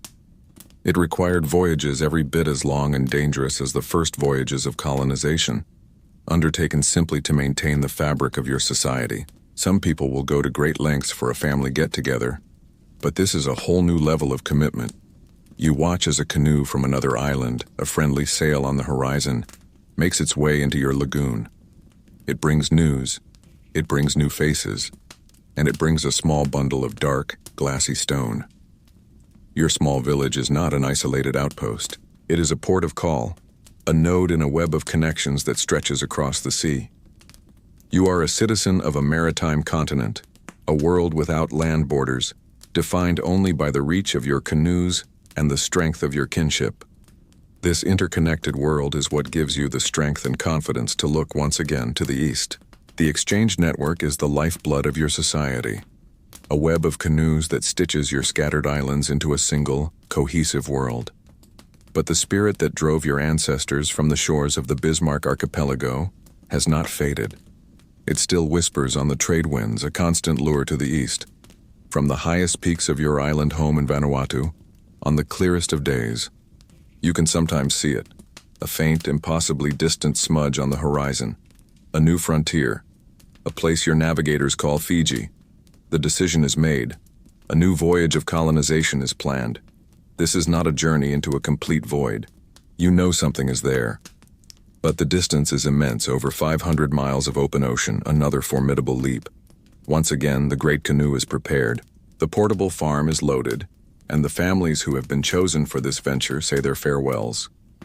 You are on that canoe, pushing out into the deep blue, the navigator setting his course for the distant promise of Fiji. As you approach after many days at sea, you realize this is a different kind of world. The main islands of Fiji, Viti Levu and Vanua Levu, are colossal. After generations of living on smaller volcanic islands and atolls, arriving here is like moving from a cozy cottage to a sprawling, untamed country estate. These are not simple volcanic cones. They are geologically older and more complex, with high, jagged mountain ranges, wide river valleys, and vast, dense interior forests. The scale is intimidating, but it is also a land of incredible opportunity. You find a sheltered spot on the coast of Viti Levu, at a place archaeologists will one day call Burawa. This site is a key piece of your history, one of the earliest known Lapita settlements in Fiji, a foundational community. Here you establish your village in the classic Lapita style, building your stilt houses over a calm inlet. With easy access to the reef and a wide, fertile river delta, perfect for your taro gardens. Life resumes its familiar patterns. You fish the reefs, you plant your gardens, and you begin to produce your iconic dentate-stamped pottery.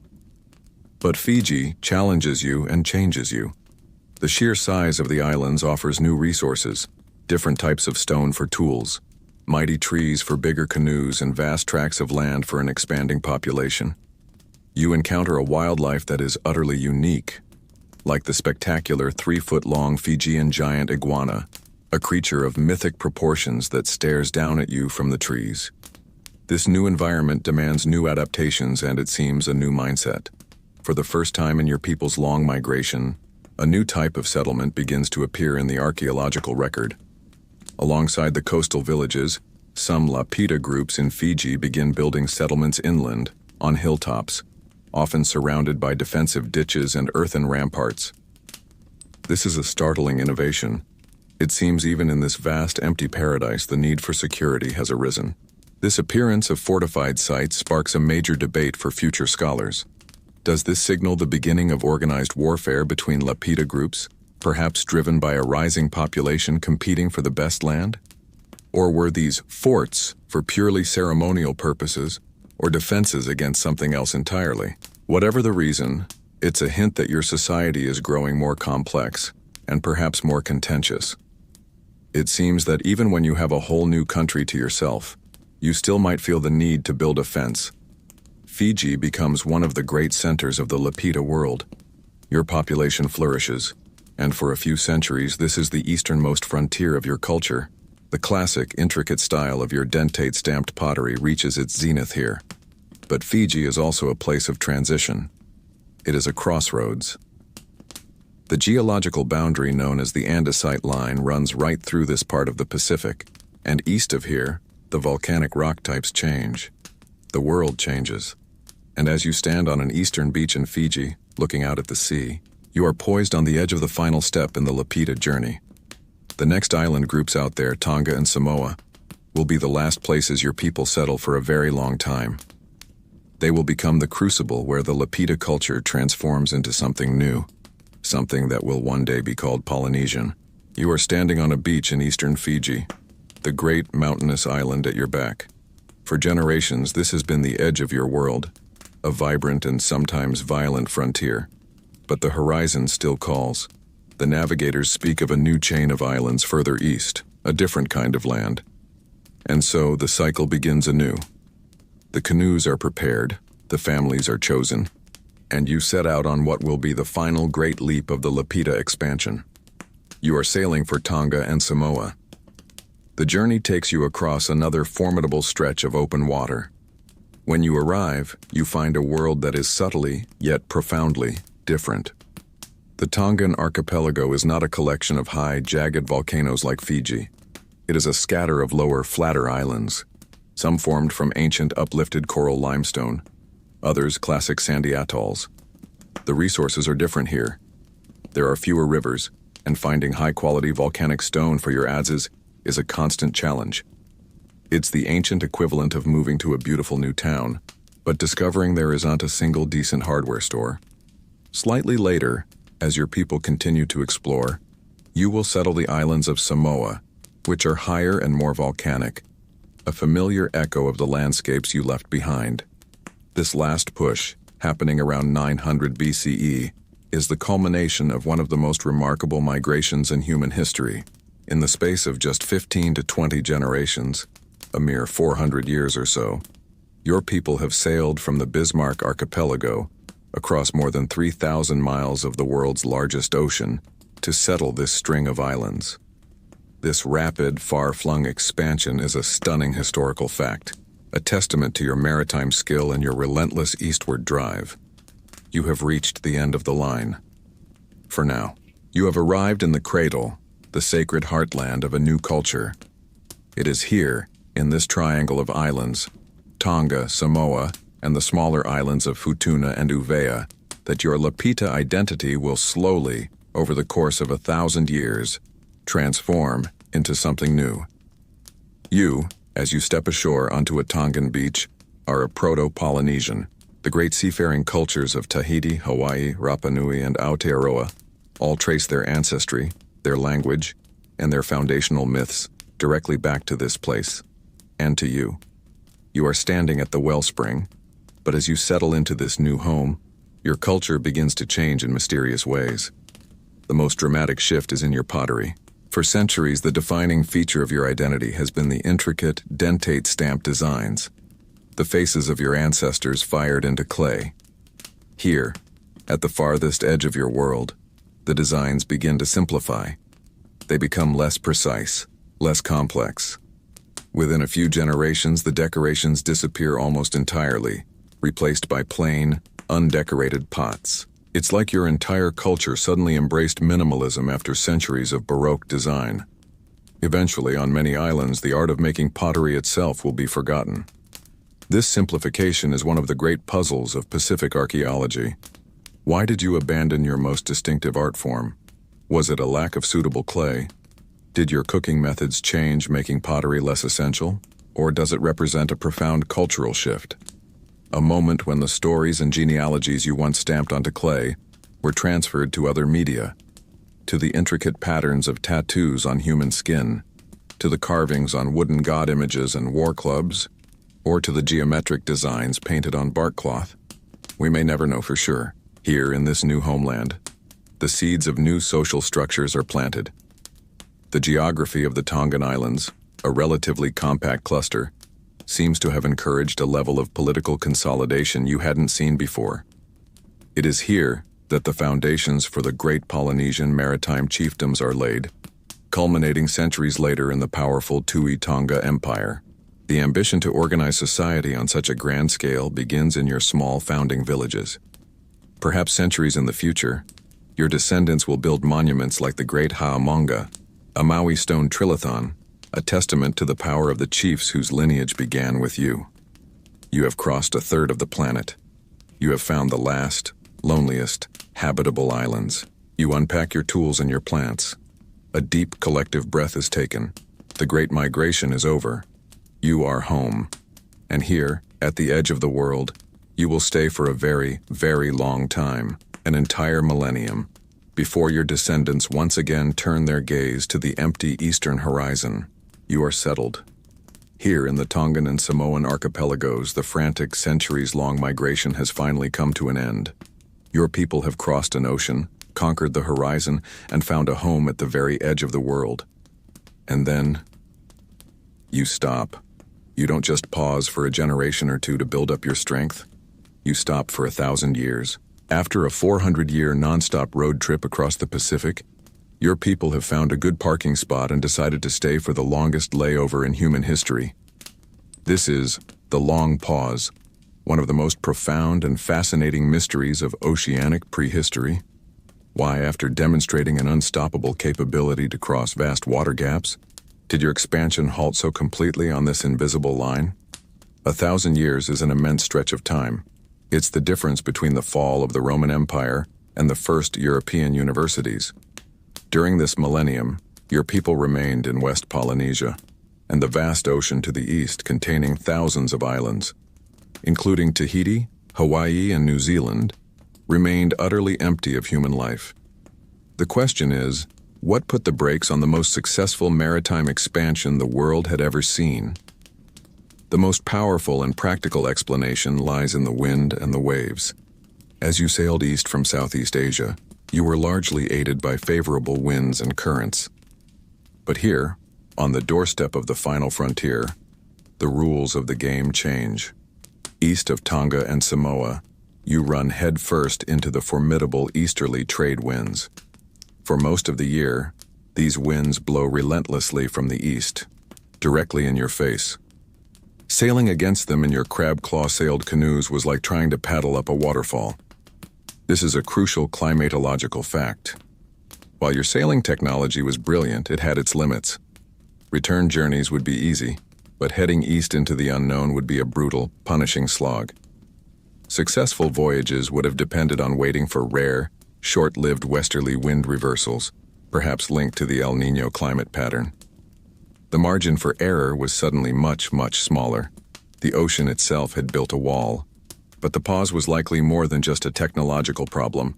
It was also a cultural choice. You had just arrived in a large, rich, and virgin homeland. The immediate pressure to keep moving was gone. The focus of your society turned inward, from migration to consolidation. This 1,000-year period was not a time of stagnation. It was an era of intense cultural creation. It was during the long pause that Polynesian culture as we know it was forged. You were developing new, more complex social and political structures, the great chiefdoms that would dominate the Pacific. Your religious beliefs were evolving. Your artistic expression was shifting from pottery to new mediums. It was a millennium-long process of adaptation and invention, of becoming Polynesian. Basically, you had 1,000 years of nation building and figuring out a new way of life. Another factor was simply population.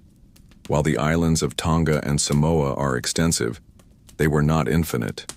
It would have taken many, many generations to fill them to a point where demographic pressure, the simple need for more space, and resources would build to a level high enough to justify the immense risks of another eastward push.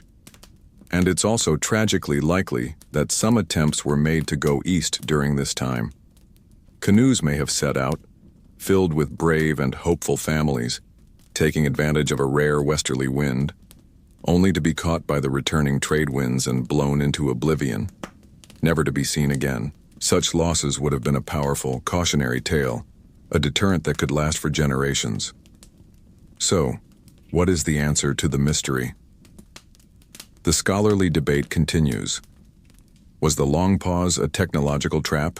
A period when your people were hemmed in by an insurmountable environmental barrier? Or was it a necessary and productive incubation period, a time of social and technological refinement, that ultimately gave your descendants the tools and the cultural confidence to smash through that barrier and complete the settlement of the Pacific? The truth is almost certainly a complex interplay of all these factors. During this time, for instance, your descendants would eventually make contact with South America, a feat proven by the introduction of the sweet potato into the Polynesian diet. This shows that the skills of deep ocean voyaging were not lost, but were in fact being honed to an even finer edge, ready for when the time was right to sail east once more. For now, you watch the sun rise out of that empty, forbidden ocean, and you turn your attention back to your gardens, your children, and the slow, vital work of building a home that would last 1,000 years. You are living through the long pause, that 1,000-year era of consolidation in the Tonga and Samoan homeland. The great voyages of discovery are, for now, a story you tell your children, a tale of heroic ancestors. Your world has turned inward, and in the process, it is transforming. One of the most profound and mysterious of these transformations is happening right in your hands, in the very objects that once defined your culture.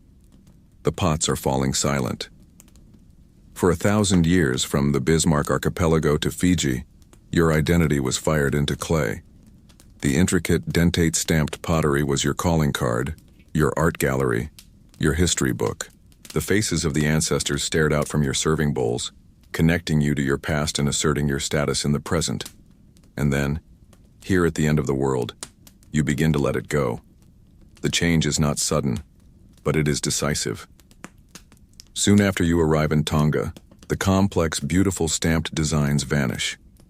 They are replaced for a time with simpler pots, decorated only with a few incised lines or patterns around the rim. Within a few generations, even these simple decorations disappear, leaving only plain, undecorated utilitarian vessels. And then, the final, shocking step. By around 400 BCE, in most of what is now Polynesia, the entire technology of making pottery, a skill your people have possessed for 2 millennia, is abandoned. You simply stop. This disappearance is a classic archaeological whodunit, and scholars have debated the cause for decades. Was it a simple case of practicality? Perhaps the clay on these new islands was of poor quality, making the pots too fragile. While this might be a factor in some places, good potting clays have been found on Tonga and Samoa, so it can't be the whole story. A more compelling suspect is the rise of a superior technology, the earth oven or umu. As a mainstream historical fact, the development and perfection of the umu was central to the Polynesian way of life. It was the original slow cooker, perfectly suited to cooking the large, starchy root crops and fatty meats that were the staples of your diet.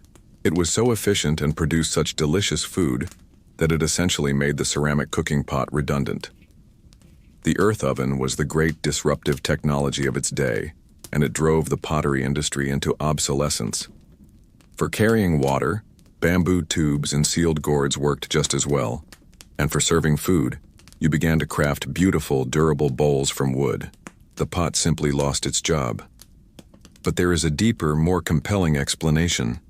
The disappearance of pottery might not have been about utility at all, but about a revolution in your culture's software. The symbolic work that the pots used to do, telling the stories of your lineage and your gods, was transferred to new and perhaps more powerful canvases. Instead of stamping ancestral faces onto clay, you began carving them into dense, dark wood, creating sacred figures, or tiki. Instead of decorating the skin of a pot, you began to decorate human skin, developing the sacred art of the tattoo, or tatau, into one of the most sophisticated graphic traditions on Earth. The human body itself became the text, your lineage written in indelible ink. The geometric patterns once found on sherds exploded onto vast, beautiful sheets of painted barkcloth or tapa. Perhaps after centuries of tireless effort, someone just decided it was too much work. You know what? I'm done stamping tiny patterns on these things. My wrist hurts. We're using wooden bowls from now on. But it's more likely a deliberate cultural choice. You were no longer Lapita, wanderers on the sea. You were becoming Polynesian, people of the land. And this new identity required a new way of expressing itself. In a strange and poignant archaeological quirk, some of the very last Lapita pots found are tempered with an unusual material. The potters took old, broken pieces of their ancestral, highly decorated pottery, crushed them into powder, and mixed that powder into the clay of their new, plain pots. It was a final, symbolic act, literally grinding up the past and absorbing it into the fabric of the present, right before the tradition itself was laid to rest. The pots fell silent, but the stories they once told found new, and perhaps even more powerful ways to speak. The great pause is upon you, 1,000 years to truly get to know your new home. But home is not a single concept. The islands of the Polynesian homeland are not a uniform paradise. Your people, who arrived as a single culture, are now fanning out and settling a variety of different environments. The next 1,000 years will be a masterclass in adaptation, a story of how you splinter and specialize to conquer a dozen different kinds of paradise. It's like two branches of a family moving to a new country. One settles in a lush, rainy mountain valley, the other on a dry, sandy coastline. After a few generations, they will have developed very different ways of life. Imagine you are living on one of the high volcanic islands like Upolu in Samoa. Here, the world is one of abundance and verticality. Steep, jungle-clad mountains capture the rain, feeding permanent, gushing rivers. The volcanic soil is deep, rich, and fertile. This landscape allows you to perfect the art of intensive agriculture. On the flat valley floors and gentle slopes, you clear the forest and engineer complex. Irrigated pond fields for growing your thirsty taro. You build low stone walls to create terraces, transforming the entire landscape into a giant stepped garden. This is a key development of the era, the creation of sophisticated agricultural systems that can support a large, dense, and permanent population. You can build substantial villages not just on the coast, but deep inland, confident in the fertility of the land. Now imagine your cousin, who settled in the Tongan archipelago on a low-lying coral atoll. Her world is flat, porous, and dominated by the sea. There are no rivers, no mountains, no volcanic stone. Fresh water is a precious, hidden resource, a thin lens of fresh water floating on top of the denser salt water, accessible only by digging wells. The soil is sandy and thin. Here, large-scale taro irrigation is impossible. Instead, you innovate. You practice a form of pit agriculture, digging large trenches down to the level of the water table to create artificial, swampy gardens where you can grow a hardier variety of taro. Your diet is much more reliant on the things that grow well in sandy soil: the coconut, the breadfruit, the pandanus tree, and of course the sea. On an atoll, the answer to what's for dinner is almost always fish. Your life is oriented outwards, towards the lagoon and the open ocean, the greatest resource you have. This process of adaptation, however, was a two-way street. As you adapted to the islands, you also irrevocably changed them. Your arrival marked the single greatest ecological transformation these islands had seen in millennia. You cleared forests for your gardens, using your stone adzes and the careful application of fire. And your arrival, along with your stowaway animals, was a catastrophe for the native wildlife. For millions of years, these islands had been worlds without mammals. The local birds, reptiles, and insects had evolved in an environment with no significant predators. They were often large, slow, and flightless. To them, you were an extinction-level event. The Pacific rat you brought with you swarmed the islands, devouring the eggs and chicks of ground-nesting birds. Your pigs rooted through the undergrowth, destroying habitats. And you hunted. The native birds, having never seen a predator, were utterly fearless. They would have likely walked right up to you, a fatal curiosity. Within a few generations of your arrival on any given island, the story is tragically the same. Extinctions. Dozens of species of unique pigeons, rails, megapodes, and other birds vanished forever. Ecological historians still debate the exact timeline. Was it a rapid blitzkrieg of overhunting, or a slower, grinding extinction caused by habitat loss and the relentless pressure of invasive species? Either way, you were not just settling the land. You were actively rewriting its biology. But your interaction with the environment was also one of profound sophistication. You didn't just clear forests, you created new ones. You practiced a form of arboriculture or tree gardening, planting groves of breadfruit, coconuts, and Tahitian chestnuts in a way that mimicked a natural, multi-story forest, a sustainable system that would provide food for generations. You were not just farmers of the soil. You were becoming farmers of the trees as well. Over the course of the long pause, you became true masters of your specific island domains, whether a high volcanic peak or a low coral reef. You had become Polynesian, a people defined not by one single way of life, but by your incredible ability to adapt and thrive in a dozen different ones. You are living in the Polynesian homeland, 1,000 years after your Lapita ancestors first arrived. Your culture has changed. Your pots are silent. Your society is more complex, and your world is defined by the unique character of your island. You might feel a world away from those distant ancestors with their elaborately stamped pottery, but the proof of your connection is not in the ground beneath your feet. It is closer than that. It is in the words you speak, and in the very blood that flows through your veins. Your body and your language are living archives, carrying the unmistakable echo of that ancient journey. Let's start with your DNA. Think of it as the ultimate family tree, a history book written in a language of 4 letters that doesn't just tell you about your immediate family, but about your ancestors from 100 generations ago. Modern geneticists can read this book, and when they study the DNA of modern Polynesians, the story it tells is remarkably clear. Your mitochondrial DNA, which is passed down exclusively from mother to child, shows an almost unbroken line back through the Pacific, through the Philippines, to the shores of ancient Taiwan. This is the genetic signature of the Austronesian women who stepped onto those first canoes thousands of years ago, a clear trail of breadcrumbs leading back to the original homeland. But the story told by the Y chromosome, which is passed down from father to son, is a bit more complicated. It also shows that strong ancestral link to Southeast Asia, but it's mixed with another much older genetic signal, one that belongs to the Papuan peoples of New Guinea and the Bismarck Archipelago. This genetic evidence perfectly confirms the story of your journey.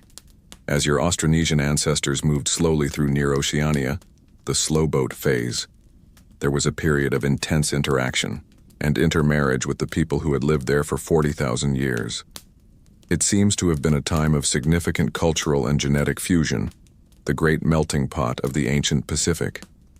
Then, it was this newly blended population that boarded the canoes for the express train, leap into the empty islands of remote Oceania.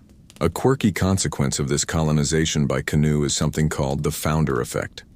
Each new island was settled by a very small group of people, the population of just a few canoes. This means their specific and limited gene pool became the foundation for all subsequent generations on that island. This is why certain genetic traits and sometimes rare hereditary diseases can be more common in the population of one island group compared to another. It is a direct living echo of a handful of individuals stepping onto a beach 3 millennia ago. The second, equally powerful, echo is in your language.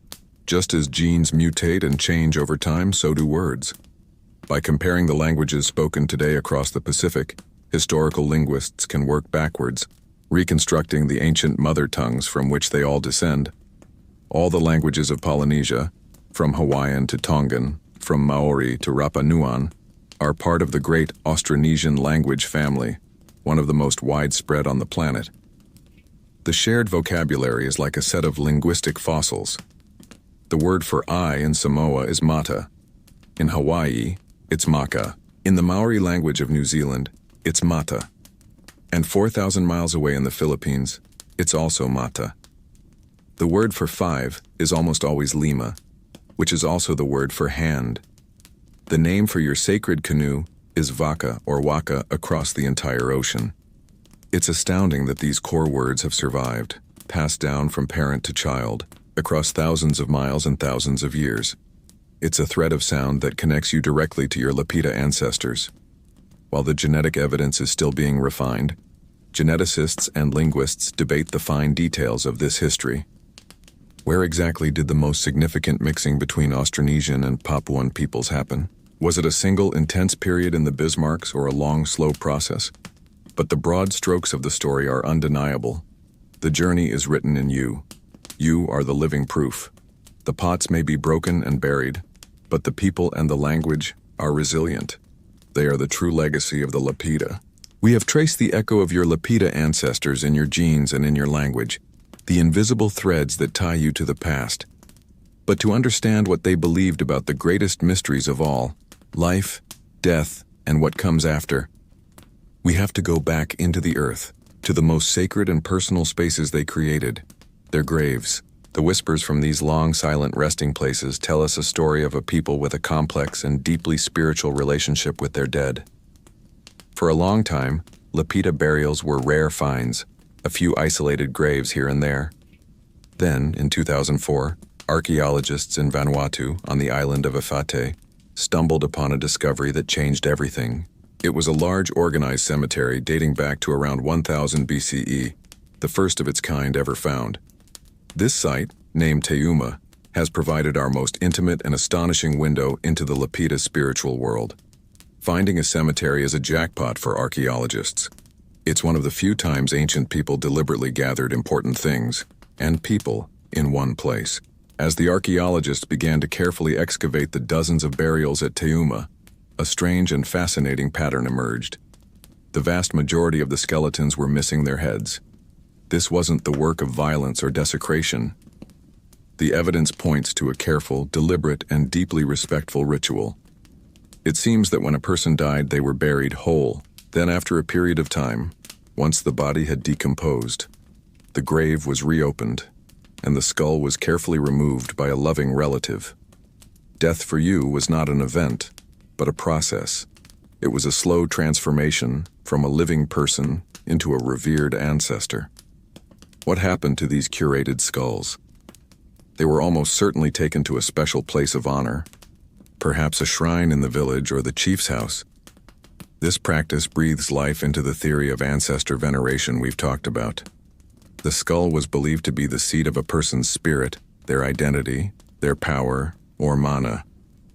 By preserving the skulls of important ancestors, a great navigator, a powerful chief, a beloved matriarch, you could keep their mana within the community, offering guidance and protection.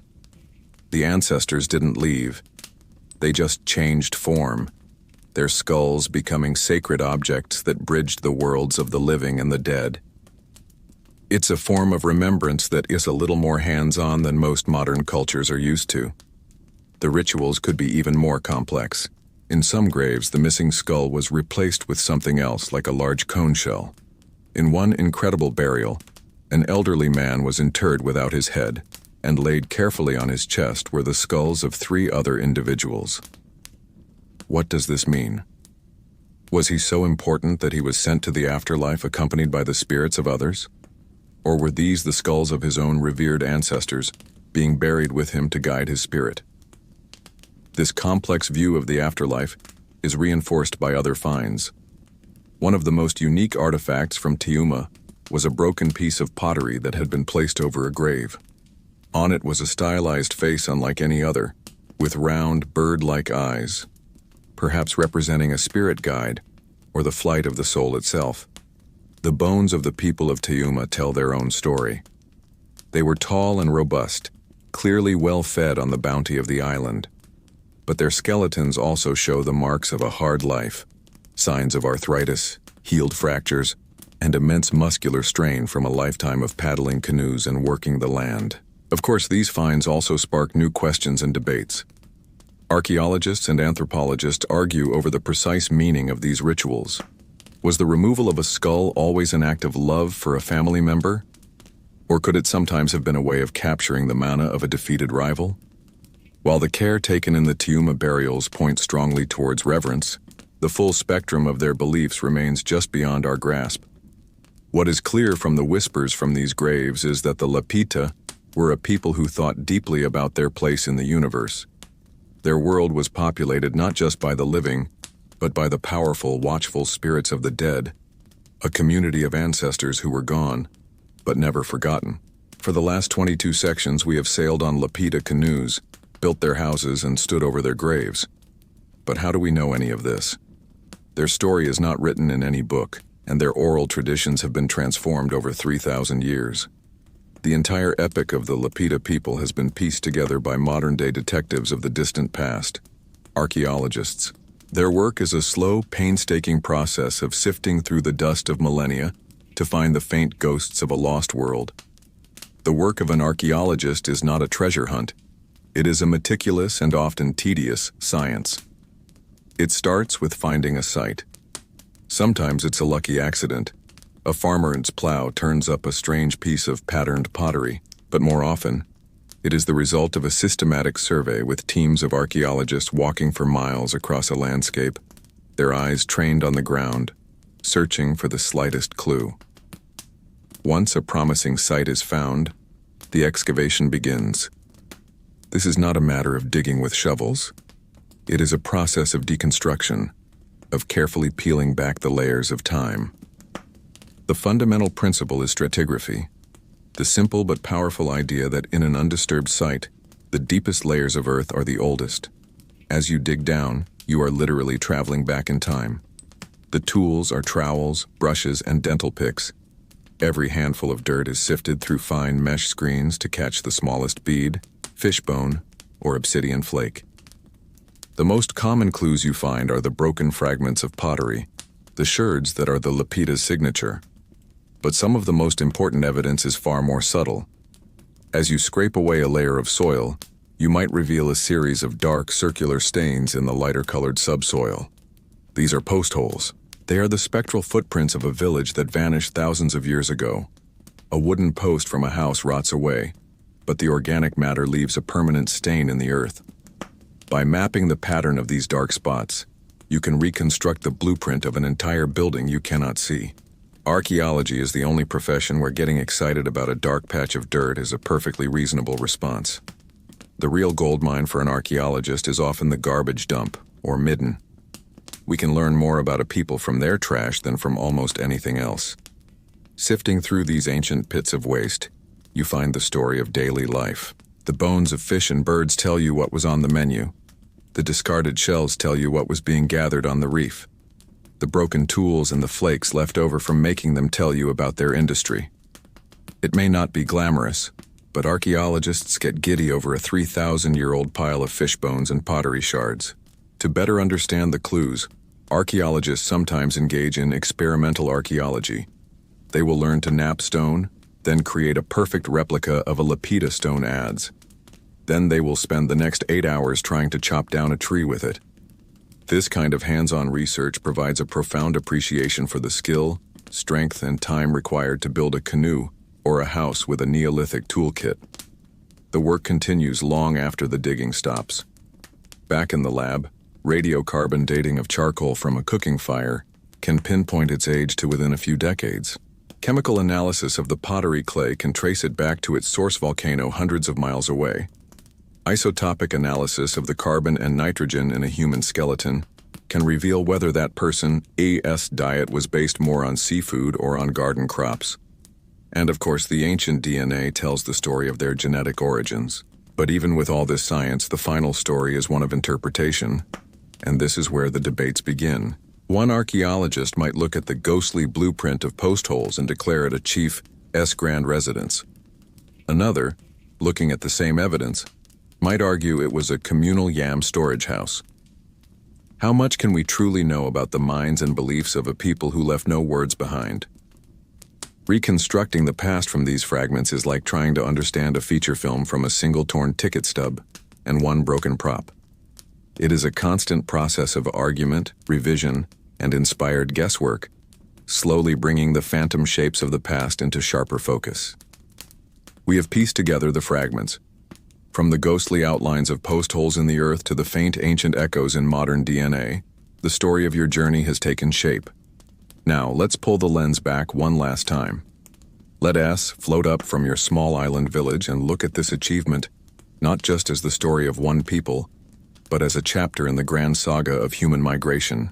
How does the Lapita expansion, your incredible voyage, stack up against the other great journeys of antiquity? The truth is, it stands alone. In its combination of distance, speed, and technology, it has no parallel. Consider the peopling of the Americas, another epic of human movement.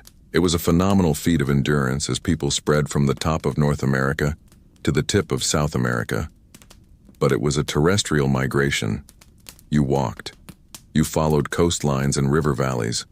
You could stop, retreat, or change direction. You never faced that unique, terrifying challenge of paddling out into an empty ocean, watching your entire world shrink to a smudge behind you, with absolutely nothing ahead but a hope and a star path. It's the difference between running a marathon and trying to tightrope walk across the Grand Canyon. Both are hard, but one requires a fundamentally different kind of courage. The most common comparison is with the Vikings. Their voyages across the North Atlantic in their magnificent longships are rightly celebrated as a pinnacle of seafaring. They settled Iceland and Greenland, and even briefly made it to North America. But let's add some context. The peak of the Viking expansion happened around 1000 CE. Your ancestors were crossing similar, if not greater, distances in the Pacific nearly 2,000 years earlier. The Vikings had the advantage of iron tools, metal fastenings, and a long tradition of European sailing. You did it with stone adzes, coconut fiber rope, and a profound, non-instrumental understanding of the sea. The Vikings get great press, and they deserve it. But you did it first with a Neolithic toolkit and a much less varied menu. What about the great sailors of the ancient Mediterranean, the Phoenicians and the Greeks? They were masters of their sea, establishing colonies and trade routes that created the classical world. But the Mediterranean is essentially a massive lake. Their sailors were brilliant, but they practiced a different art, the art of coastal navigation. They hugged the shore, always keeping the land in sight or just over the horizon. The idea of deliberately sailing for weeks into an empty sea with no chart was utterly alien to them. Their world was full of landmarks. Yours was a world of subtle swells and the rising and setting of distant stars.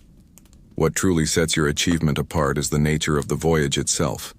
It was not just exploration. It was a deliberate, planned, and fully self-contained act of colonization.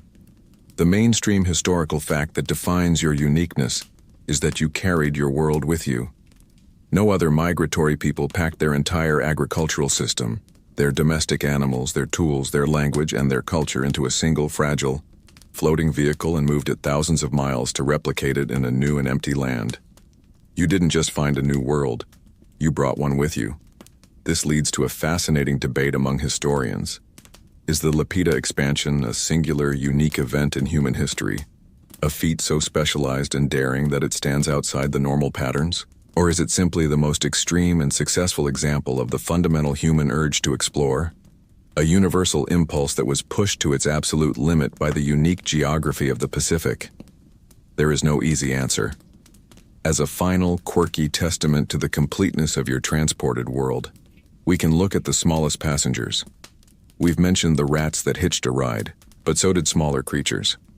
Modern biogeographers have found that the distribution of certain species of geckos and skinks across the Pacific Islands can only be explained by them having stowed away in the thatch and supplies of your voyaging canoes. The journey of these tiny lizards, clinging to a piece of wood in the middle of the ocean, is a silent, scaly map of your incredible journey. In the grand tapestry of human movement, your story is one of the most vibrant and audacious threads, a testament to what is possible when technology, courage, and a powerful vision of what lies beyond the horizon come together. Your long journey with the Lapita is coming to an end. We have traced their path from a whispered rumor on a volcanic beach, back to their ancient homeland, and across the greatest ocean on Earth. We have seen them build their world with tools of stone and shell, and we have seen them navigate by the silent, shimmering language of the stars. We have pieced their story together from the scattered ghosts of their past, the sherds of pottery, the echoes in a language, the sacred patterns in their bones. Now, let's return to where we began. You are on a beach again. But this time, it is not a specific beach in a specific time. It is any beach on any of the thousands of islands they settled. You might be in Vanuatu, where they made their first terrifying leap into the void. You could be in Fiji, the Great Crossroads, or in the Tongan homeland where their culture was reborn. You could even be on an island thousands of miles further east, an island they never saw but which was settled by their direct descendants, carrying their genetic and linguistic legacy. The sand is warm beneath your feet, and the gentle surf whispers a rhythm that is thousands of years old. Look out at the water. The setting sun has turned the horizon to gold, and the first stars are beginning to appear in the deep velvet of the sky. This immense, seemingly endless ocean is the true monument of the Lapita people. They left no stone pyramids, no great walls. Their empire was not of the land, but of the sea. They took the single largest, most intimidating feature on the planet and made it their home, their highway, their backyard. They did not conquer the Pacific. They wove themselves into its fabric, learning its currents, its winds, and its moods until it was no longer an obstacle but a pathway. The spirit that drove them is the same spirit that has driven all great human endeavors. It is the refusal to accept the horizon as an ending. It is the deep, persistent, and sometimes irrational need to know what lies on the other side. For the Lapita, this was not an abstract idea. It was a choice, made generation after generation, to pack their entire world onto a wooden platform and sail towards a sunrise that offered no guarantees. Their story is a testament to the profound power of human ingenuity, courage, and the simple, enduring bonds of family and community that can hold a society together across an ocean of uncertainty. The specific details of their lives may be lost to the mists of time, the exact meanings of the faces on their pots, the precise words of their sacred chants, the names of the great navigators. These are things we can only guess at. But their achievement is written on the map of the world. The very presence of human beings on these remote, beautiful islands is the final, undeniable evidence of their success. Every person in Polynesia, Melanesia, and Micronesia who shares a piece of their Austronesian heritage is a living echo of that journey. The night is deep now.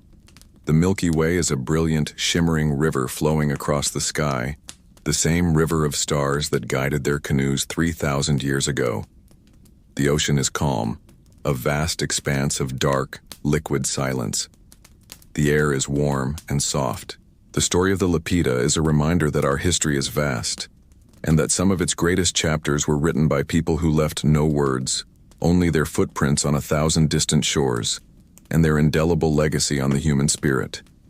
And so your journey through time comes to its quiet conclusion, leaving you here, on this peaceful shore, where the gentle waves continue their timeless rhythm against the sand.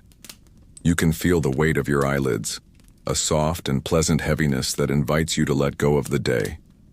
The story is over now, and its details can begin to soften and blur, blending into the peaceful landscape of your slowly forming dreams. All of the effort and all of the struggle of that ancient voyage has faded away, leaving only a profound sense of peace, the deep, earned calm that comes at the end of a long and meaningful journey.